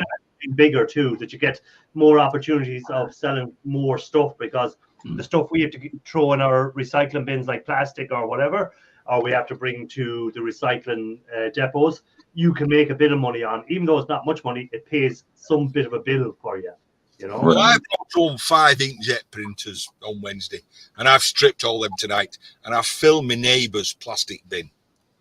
Yeah. That's what I used to do. That's what I used to do when I started. I used to literally walk down the street, drive my truck down the street, and fill up everybody on the street's recycle bin with my plastic. So I used to have a plastic buyer, and then he went out of business. And then the county said they weren't taking that plastic because that's not consumer grade plastic. So I've run in, like you, I've run into some real problems with plastic, and I'm looking for a plastic buyer.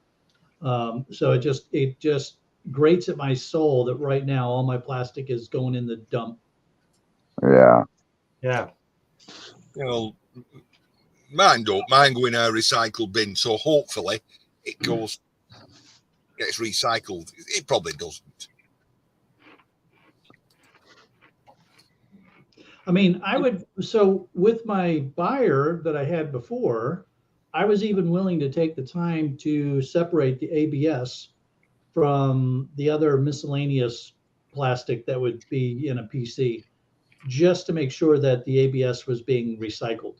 Right. You know, but that not more, no, not anymore. ABS, you can beat that as much as you like, and it just laughs at you. The only plastic my buyer will not take is anything like card plastic, you know, like dashboard stuff like that. It's the only stuff you won't touch. And Big Red, what about cardboard? Do you get a lot of cardboard when you're clearing out within offices for someone? Oh yeah, I get tons of cardboard, but like I said, I live on a big farm, so I got a big burn barrel. I just burn it all. No, over here, there's companies that'll buy your cardboard. So is there no company in Canada who will buy the cardboard off you? I mean, there is, but I mean, for the price they're gonna give me, I'm just better off burning it and saving my fuel, you know. Well, would they not come and collect it if there was enough of it? No. No, they won't come and collect it. No. And there's a labour side of it and a storage side of it. I used to have that 30 years ago. Produce lots of cardboard. We had somebody who would come and collect it for free once a month, but it soon builds up, and it's got to be flat packed. Yeah. Like that's my problem, right? Like, I mean, from one pickup, I could end up with 200 boxes. I'm not gonna pay one of my guys here to cut up cardboard and stack it all up nicely by the hour when I can just throw it in a barrel and burn it and have him tear apart electric motors and get me copper, you know? Yeah, but the downside to burning is down the road, you're going to have issues maybe when more environmental laws come in and stuff like that, that you're, you know, because over here, you're not allowed to burn anything anymore outside.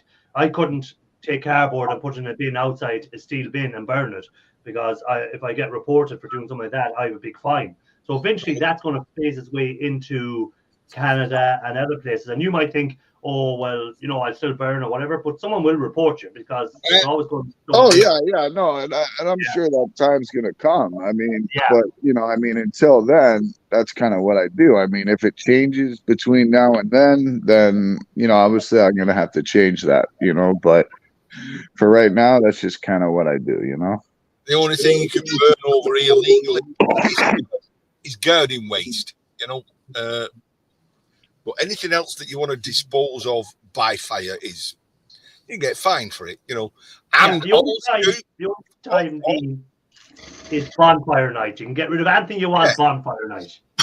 And all they do is they employ lots of inspectors who will actually go out and they're self-funding because the fines they bring in pays the wages. So yeah, that you know, so Ian, you're gonna love this.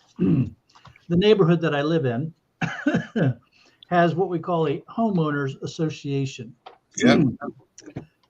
This letter is written at the direction of the board of directors for blah blah homeowners association. As you know, we are governed by a declaration of covenants and restrictions in the architectural review standards. We have found that you have the following violation. Mailbox needs to be painted high gloss black to bring back in accordance with these guidelines. Please take care to cover the numbers as they must be visible on both sides. Please take this action to correct the violation and contact us when completed or you will be fined. Yeah, I can imagine that. Thank God we don't have that here. No, I wish I would get that letter. Color to paint your house or paint your here. And they have a nice color picture of my mailbox that is so dark you can't even see that it's really my mailbox. But you know, it's like, come on, really? What? Jesus Lord. I'm sure that my mailbox not being shiny black is destroying the value of home values in this neighborhood. Yeah, well, see what's there. That right there is why I live in the country. Yeah, but you have to see the problem with these HOAs or whatever you have in America is they start off as a good thing to keep places tidy or whatever, but eventually then they develop. You get these committees running them, and they develop into these vendettas against people. Eventually, they become full of jobsworths. Yeah, that's all it happens.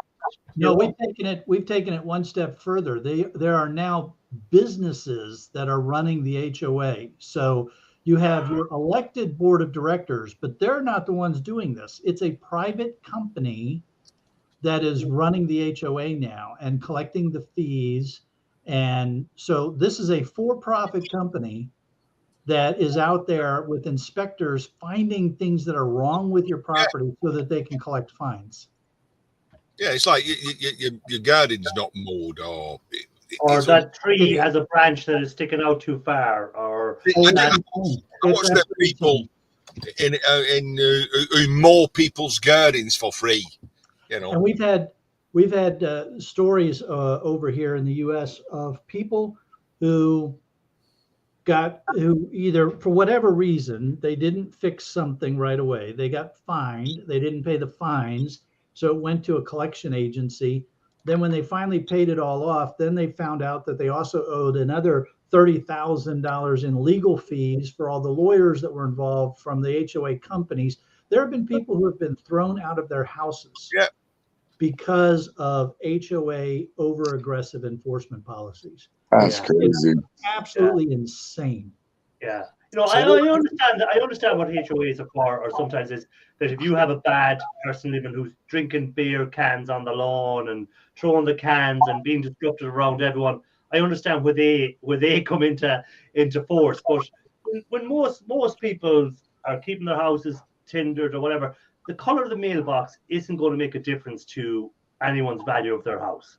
So that's just like overreach but that's what in general I dislike about America is I love America as in most things about America I love, but that sort of overreach of people above their station thinking they can dictate what color a mailbox belongs to someone's house should be. That just drives me insane. It's ridiculous. It's just to get the revenue in.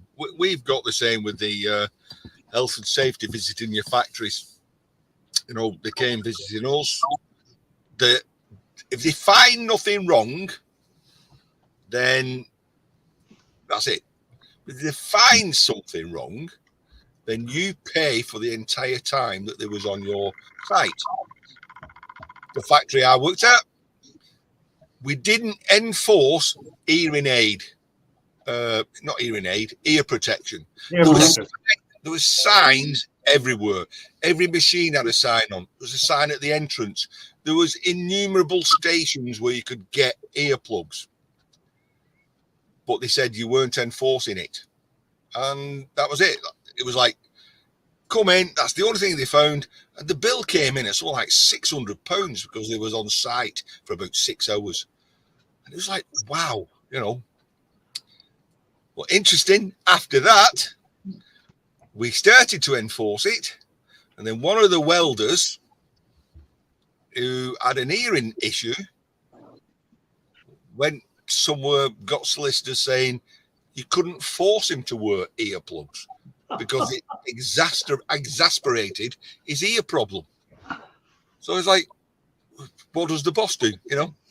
Yeah, well, I think if he has a medical cert or something to say that you can't do it, I think the company is covered that way as well. So that if the company can say, well, this guy came with a medical cert from his doctor to say we can't make him wear the ear things, then I think you're kind of covered. It's like where some people have, you know, companies you have to wear safety boots, but some people, because of something with their feet, I know there was an issue before where someone couldn't wear a safety boot, and he had a thing to say he didn't wear a safety boot, so the company had to move him to a place where it was less chance of anything happening to him without having a safety boot on. So he was kind of put into an office rather than out on a shop floor.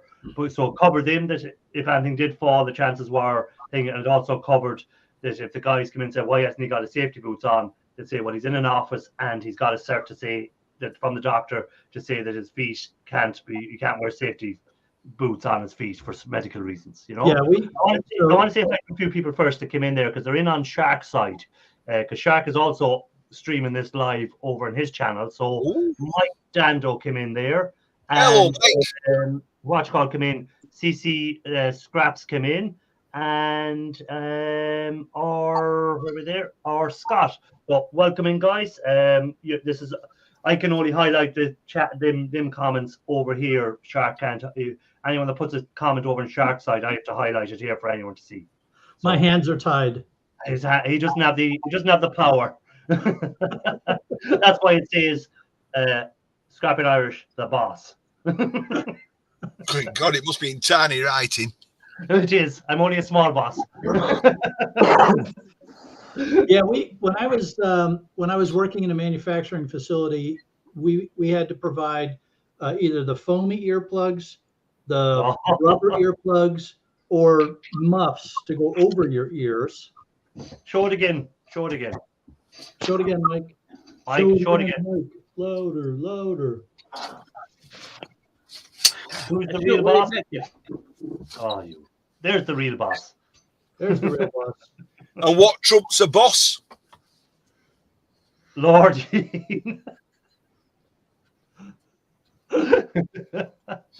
Lord of the Manor. But be careful, he's going to get Earl. Yes, and Earl's above the Lord. Yes. Yeah.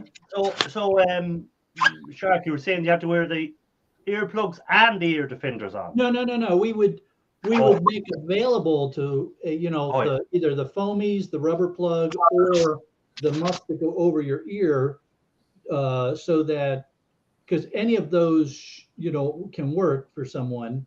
We would also make available multiple styles of eye protection. So the big goggle, the ski goggles, or the snow goggle types, or the small glass type, or if you had prescription glasses, all you had to have was a receipt showing that it was safety glass in your glasses.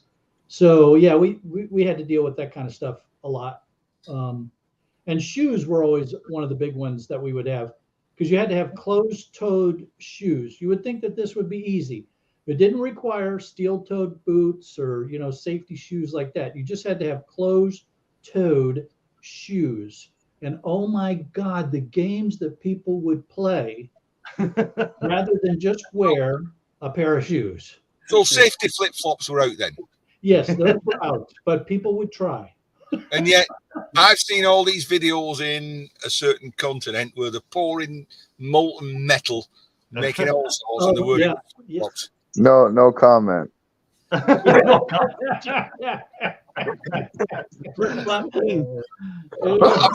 meant a different continent. Hey, I wear safety socks when I pour my molten metal. But I see a video today actually where someone was pouring a molten metal, and he had I think he had flip flops on, wasn't it? I was looking at it, I was thinking, or he had a pair of shorts as well on as well. So I was thinking, no, he nothing happened to him, and he's been doing it loads of times. But I was thinking, I wouldn't like to be wearing shorts if anything splashed back with molten metal onto your bare legs. It happened to Ralph, didn't it? You know, he had a splashback. Oh yeah. I saw this one video that it was a science channel kind of thing, and this guy was saying, yeah, what's wrong with this picture? And there's this attractive woman, and she puts something inside of a test tube, and all of a sudden it explodes, and there's this orange brown gas coming out, and I'm sitting here thinking to myself, let's see, no eye protection, no fume hood, they're poisoning themselves, there's just how many things are wrong with this picture, right? But there used to be two I think you were on before, two scrappers, Shark, and they'd be doing the gold recovery, and they'd be pouring the acids in, mixing the fumes from the nitric gas to be coming off. You could hear them choking, and they're saying, "No, we'll add some." And you're thinking, they're going to die if they don't go out of the room, and they're coughing and fluttering and they kept that. I was like, "What's wrong with you?" Yeah. They was thinking, "Think of the gold. Think of the gold." Oh my God, it was so hilarious watching those folks. I mean, I haven't seen them in years, so I'm not sure if they're dead or if they just stopped doing their channel. But yeah. There was one stream I was doing, and I was pouring molten metal in a graphite block, and I was doing like 20 things at one time, and I wasn't paying attention. I took off my glove, and I went to go move that graphite block after the fact. Ouch. Yeah, didn't even realize it burned a hole right through my hand. Oh God. Yeah. So since then, do you wear proper safety gloves? Oh, I was wearing them that day too. I just took them off to do something else and didn't think twice, just reached over and grabbed it. The track was about earlier in his one about safety things. Sometimes you might be doing everything right, you'll be putting on your goggles, whatever, and that one time that you reach for the grinder, forget to put the goggles on, it's the one time it'll shatter into your face. Yeah. No, I'll tell you. When I grabbed that block, I couldn't even let it go because it just burned right into my skin. So it was like stuck to my hand. Yeah. Like. Well, that guy, that Chinese guy who got that big cauldron, he did it, kung fu. He got that big cauldron and came out of David Carradine. Yeah. I think that's called television, Dean. Not real. Not real? No. You've ruined my childhood. Sorry, I've been quiet. I've been editing a video, but that's no problem, Bush Dog. I do that sometimes. I just have videos playing when I'm doing something. I just listen to what people are talking about, and that is not an issue ever. We used to train sailors if there was a fire in a space. If you were rather than go up to the hatch and put your hand on the hatch to see if it was hot, we would train them to put the back of their hand on the hatch to see if it was hot. Because if you burn the back of your hand, you're still going to be able to do this after the scars develop. Yep. But if you burn the front of your hand and you get heavy scar material, it could become very hard to do this. Yep. There we go. So that was if you ever see you can always tell if someone was from the Navy because they test to see if something's hot with the back of their hand. All right, guys. Well, I got to jump out here. I got to get some work done and stuff. But thanks for having me. Hey, no problem. You're always welcome. Great chatting with man. And seeing what you actually do as a full-time scrapper and how big you actually are. Because as I say, you are one of the big boys. I call you one of the big boy scrappers. Yeah, I'm going to be coming out with a video here in probably the next 2 weeks. I got about 600 copper motors I'm going to be extracting the copper out of. So, Whoa. Oh, that'll be good. yeah. I want to see your yard too sometime when you get a chance. Yeah. You have to Yeah, do a yeah. tour of your yard for us. Well, I'm going to be doing a video anyways because I got to send Mike pictures of all these boxes of crap. So, yeah, I'll be doing a video on Here that. you call all that e-waste crap. That is like that is what I dream of having. But yeah, no, I'll definitely do some videos and yeah. So, all right, guys, take care, eh? Big Take Red, care, take man. care. Have a good one. Anyone hasn't got Big Red, he's got 2 channels, Big Country Scrapper and Big Red Bullion. So check them out, guys, if you haven't got them. And it's gone 9:30, so I'm going to bow out as well. I'm going to bow out because I'm an old man and I need my sleep. Yes. And if I don't grin, my wife is going to kill me. Is that what you're trying to tell us? Yes, that I've had too many late nights where she said you'd be talking to them men again, haven't you? And does it? You'll be talking to them in your shit. I said it's the man with the silver tongue. I said he can't. Tell her that if she's nice, I'll bring her chocolates again the next time I'm over. Oh, Easter. You mentioned that. She don't eat chocolate. Okay. Oh, so who ate all the chocolates? You ate all the chocolates, so. I did. So yeah. So Easter, I was in the shop and I saw this Easter egg, and it was like no sugar chocolate. It was a plant-based chocolate egg. Right? I thought, wow, she'll eat that because it's no sugar. Right? So I bought this egg. Took it home, surprised her. She was like, "Oh, you got me an Easter egg." Like, I don't eat chocolate. And I'm like, "Yes, it's no sugar, 0 sugar." Took it out. It was dirt chocolate, and she don't like dirt chocolate. Oh. So I had to eat that one as well. Right, don't go for a second, Ian. I just want to go down and do something, and then I want to get a drink, and then so you keep talking. No, I'm going. As soon as you've gone, back in a minute.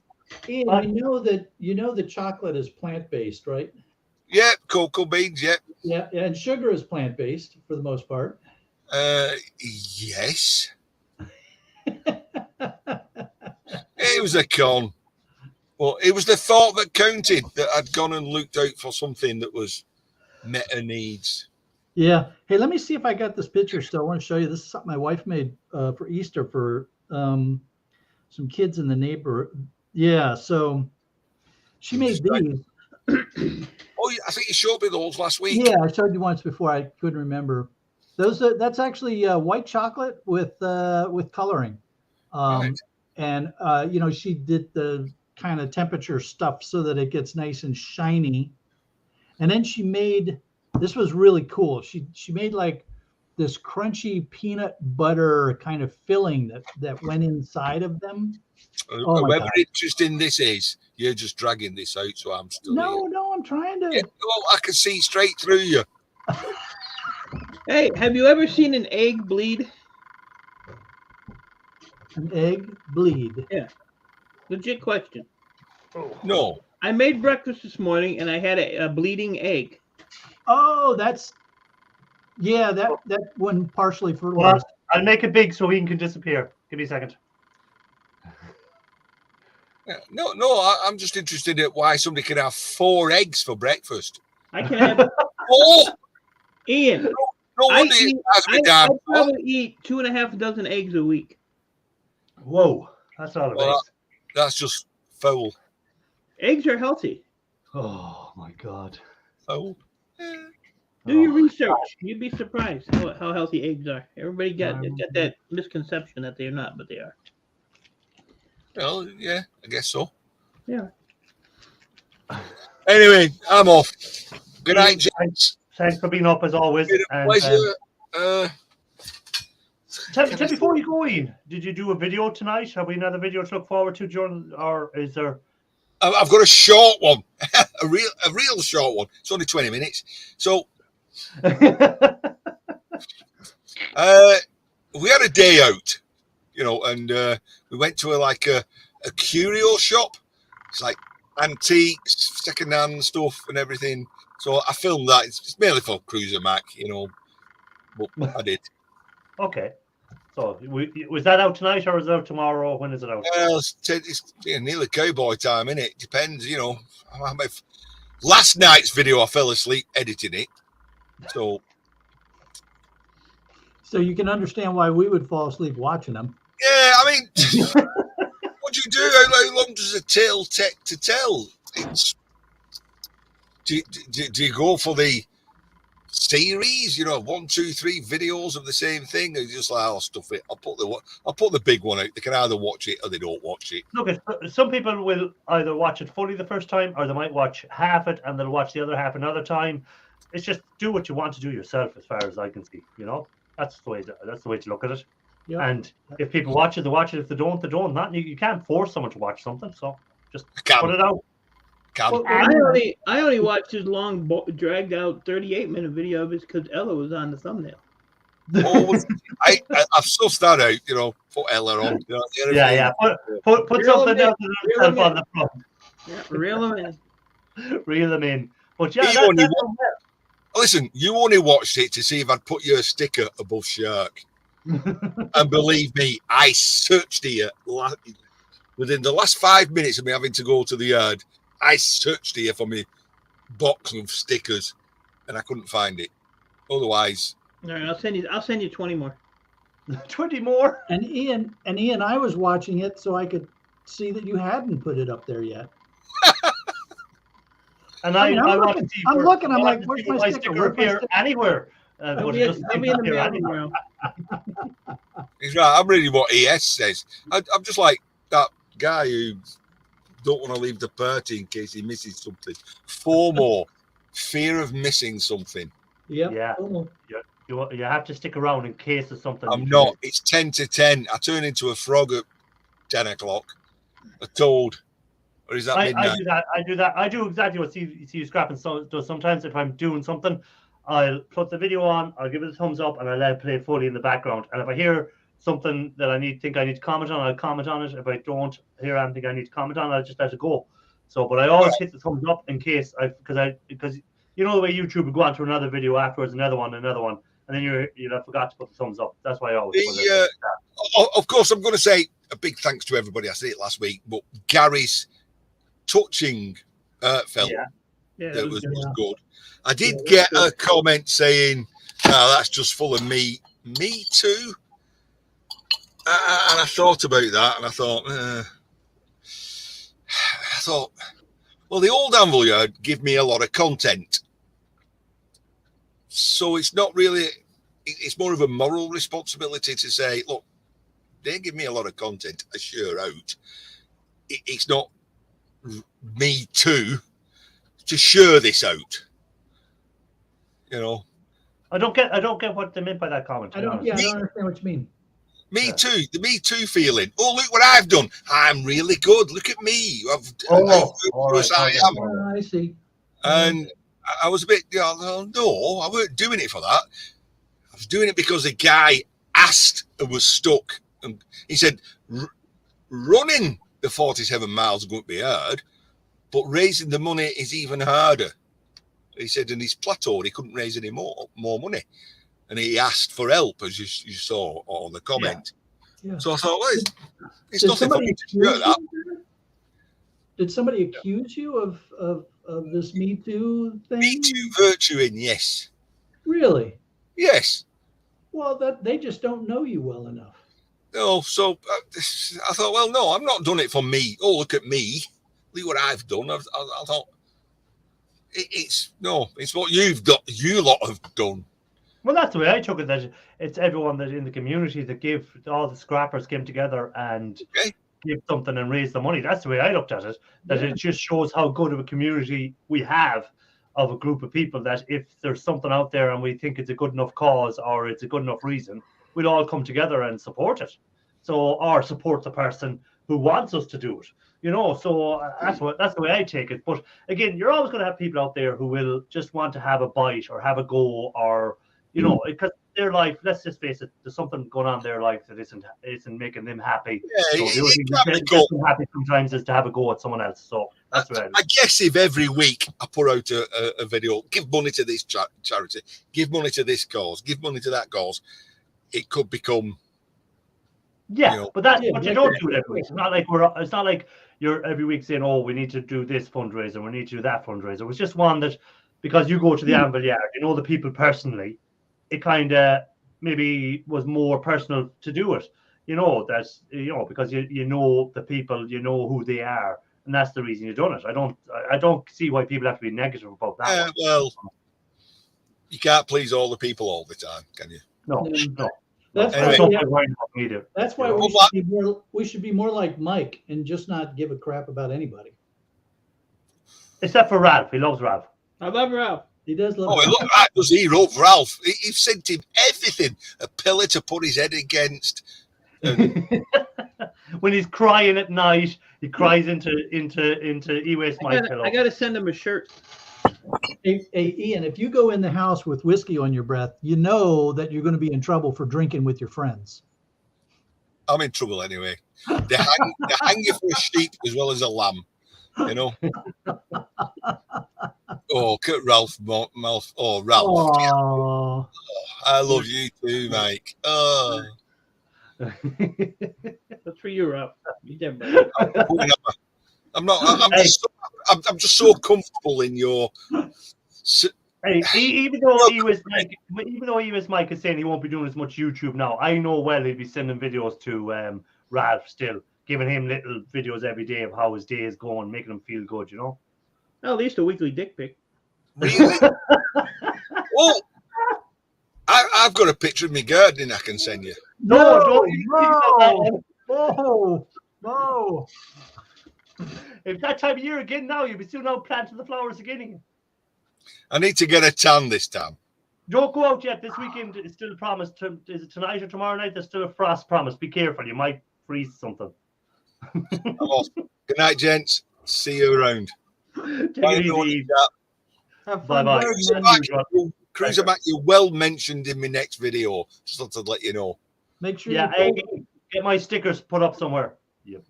Scumbag. I have got one of yours somewhere.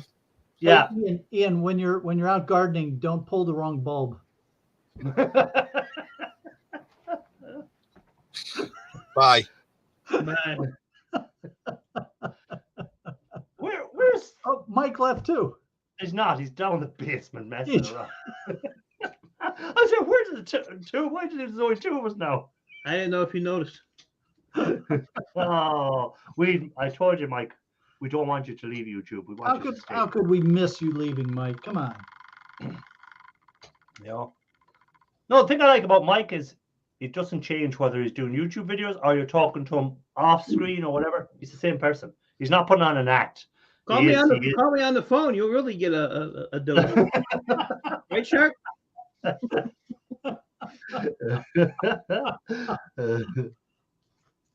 Oh man, Irish, I don't even want to tell you about how Mike has answered some of my phone calls. Oh, I could imagine. And poor old Chris, I'd say, gets it as well from Port Sort. Oh, you know what he did? Here we go. No, I sent him that box of stuff. I sent him CPUs and all this crap. He's, oh yeah, I'll have it all done this week. He sends me a message. Oh well, we didn't get around to getting all your CPUs done, but we got your scrap done. So I basically, told him what I thought about him and his crew and went about my business. Simple Man is over on Shark Scrapper side, so welcome in. Simple Man. Keep your ass over there. So, Mike, I get my phone rings and I look at the caller ID and it says Mike, and I pick up the phone and I answer it like I normally answer it with you. It was one of my construction clients. Oh, he's like, I just thought you would want some scrap.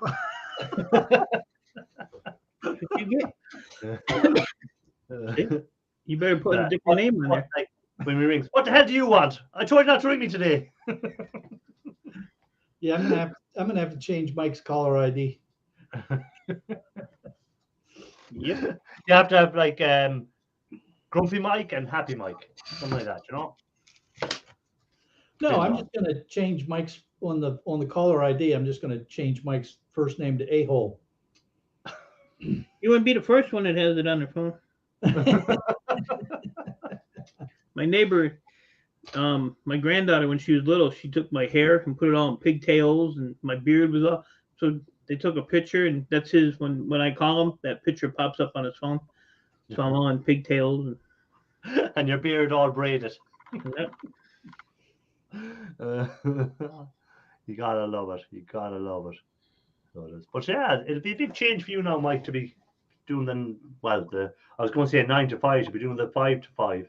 Right. You know, because when you do work for yourself, if you don't feel like doing something or you want to do something else, you just do it. But when you're working for someone else, you have no choice. You just have to do what they tell you to. Yeah. Which I guess all I'm doing is pushing buttons. So. I know. I mean, it's not, it's going to be boring, but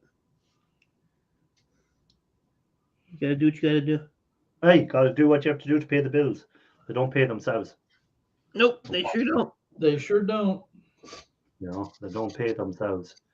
As I say, that's one of the reasons I don't think I'll ever go into full-time scrapping is when you get used to being guaranteed a wage and a certain amount, at least you can budget on what you're going to have. When you're a scrapper, you don't know what you're going to have from one week to the other.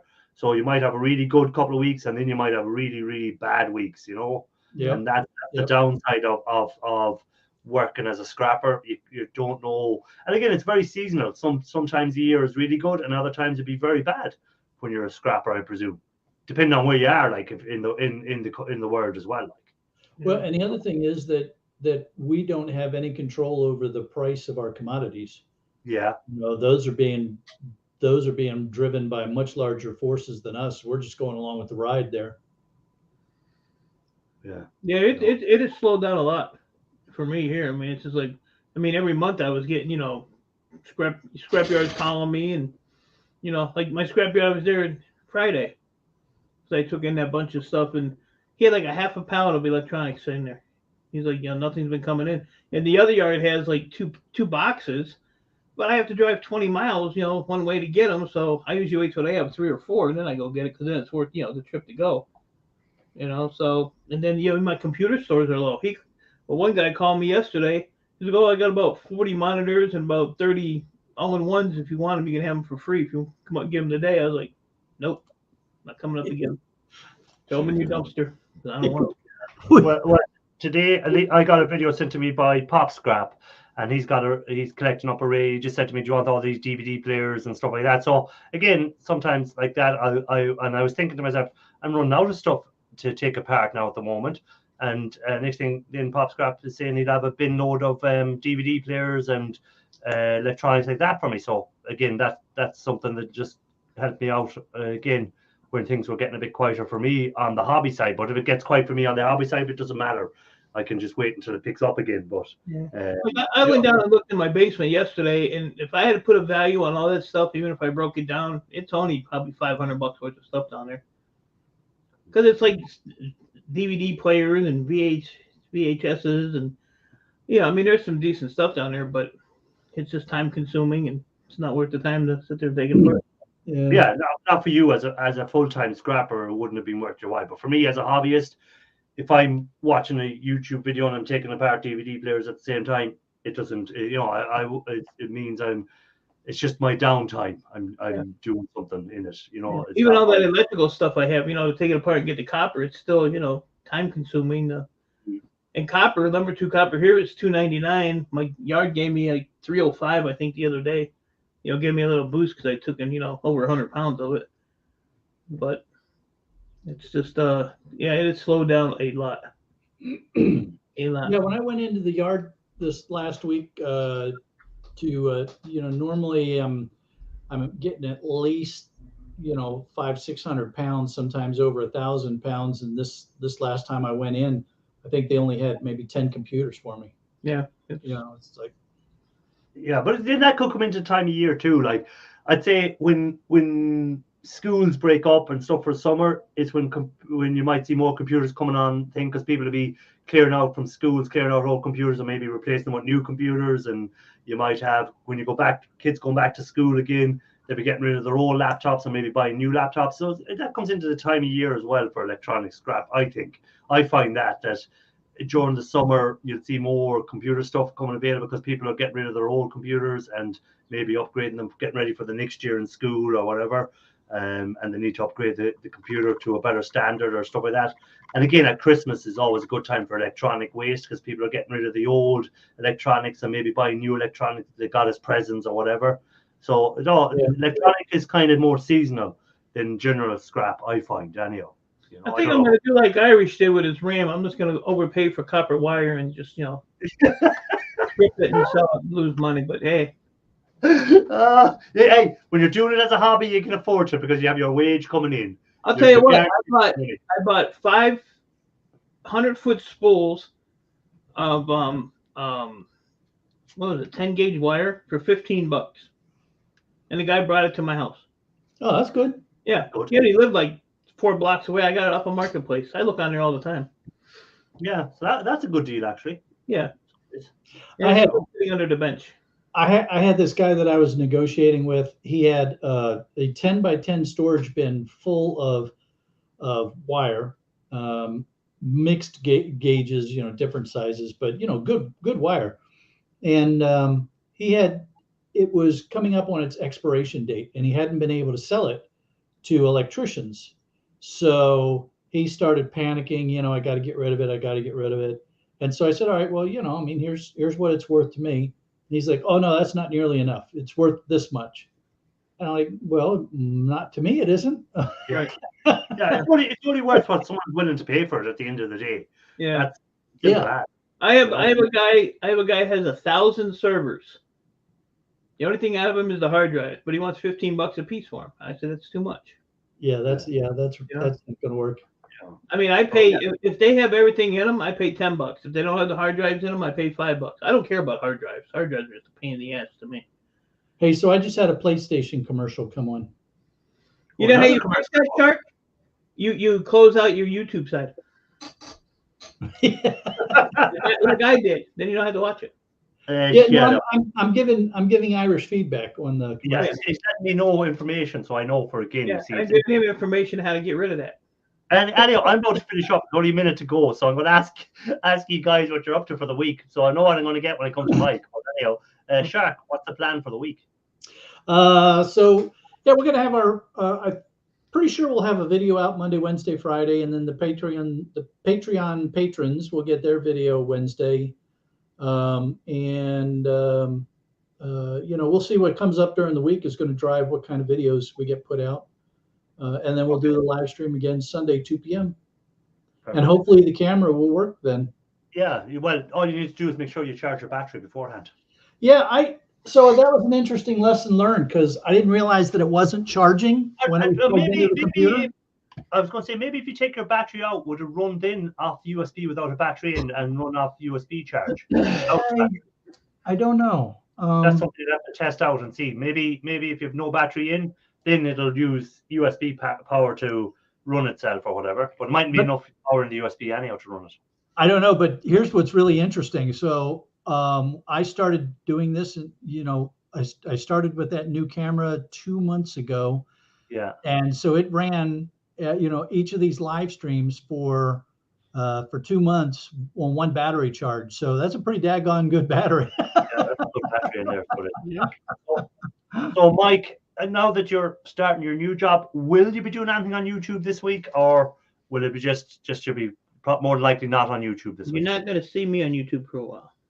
Okay, right. So for those guys who are in the chat and don't know from the beginning, Mike has got a new full-time job, which will be 12-hour shifts, so he won't have as much time for YouTube going forward, but hopefully he still will do a bit of YouTube. We hope, because we like Mike. Maybe. Whether he doesn't realize it or not, we do. Don't sit on your computer looking for it, because you've been sitting there for a while.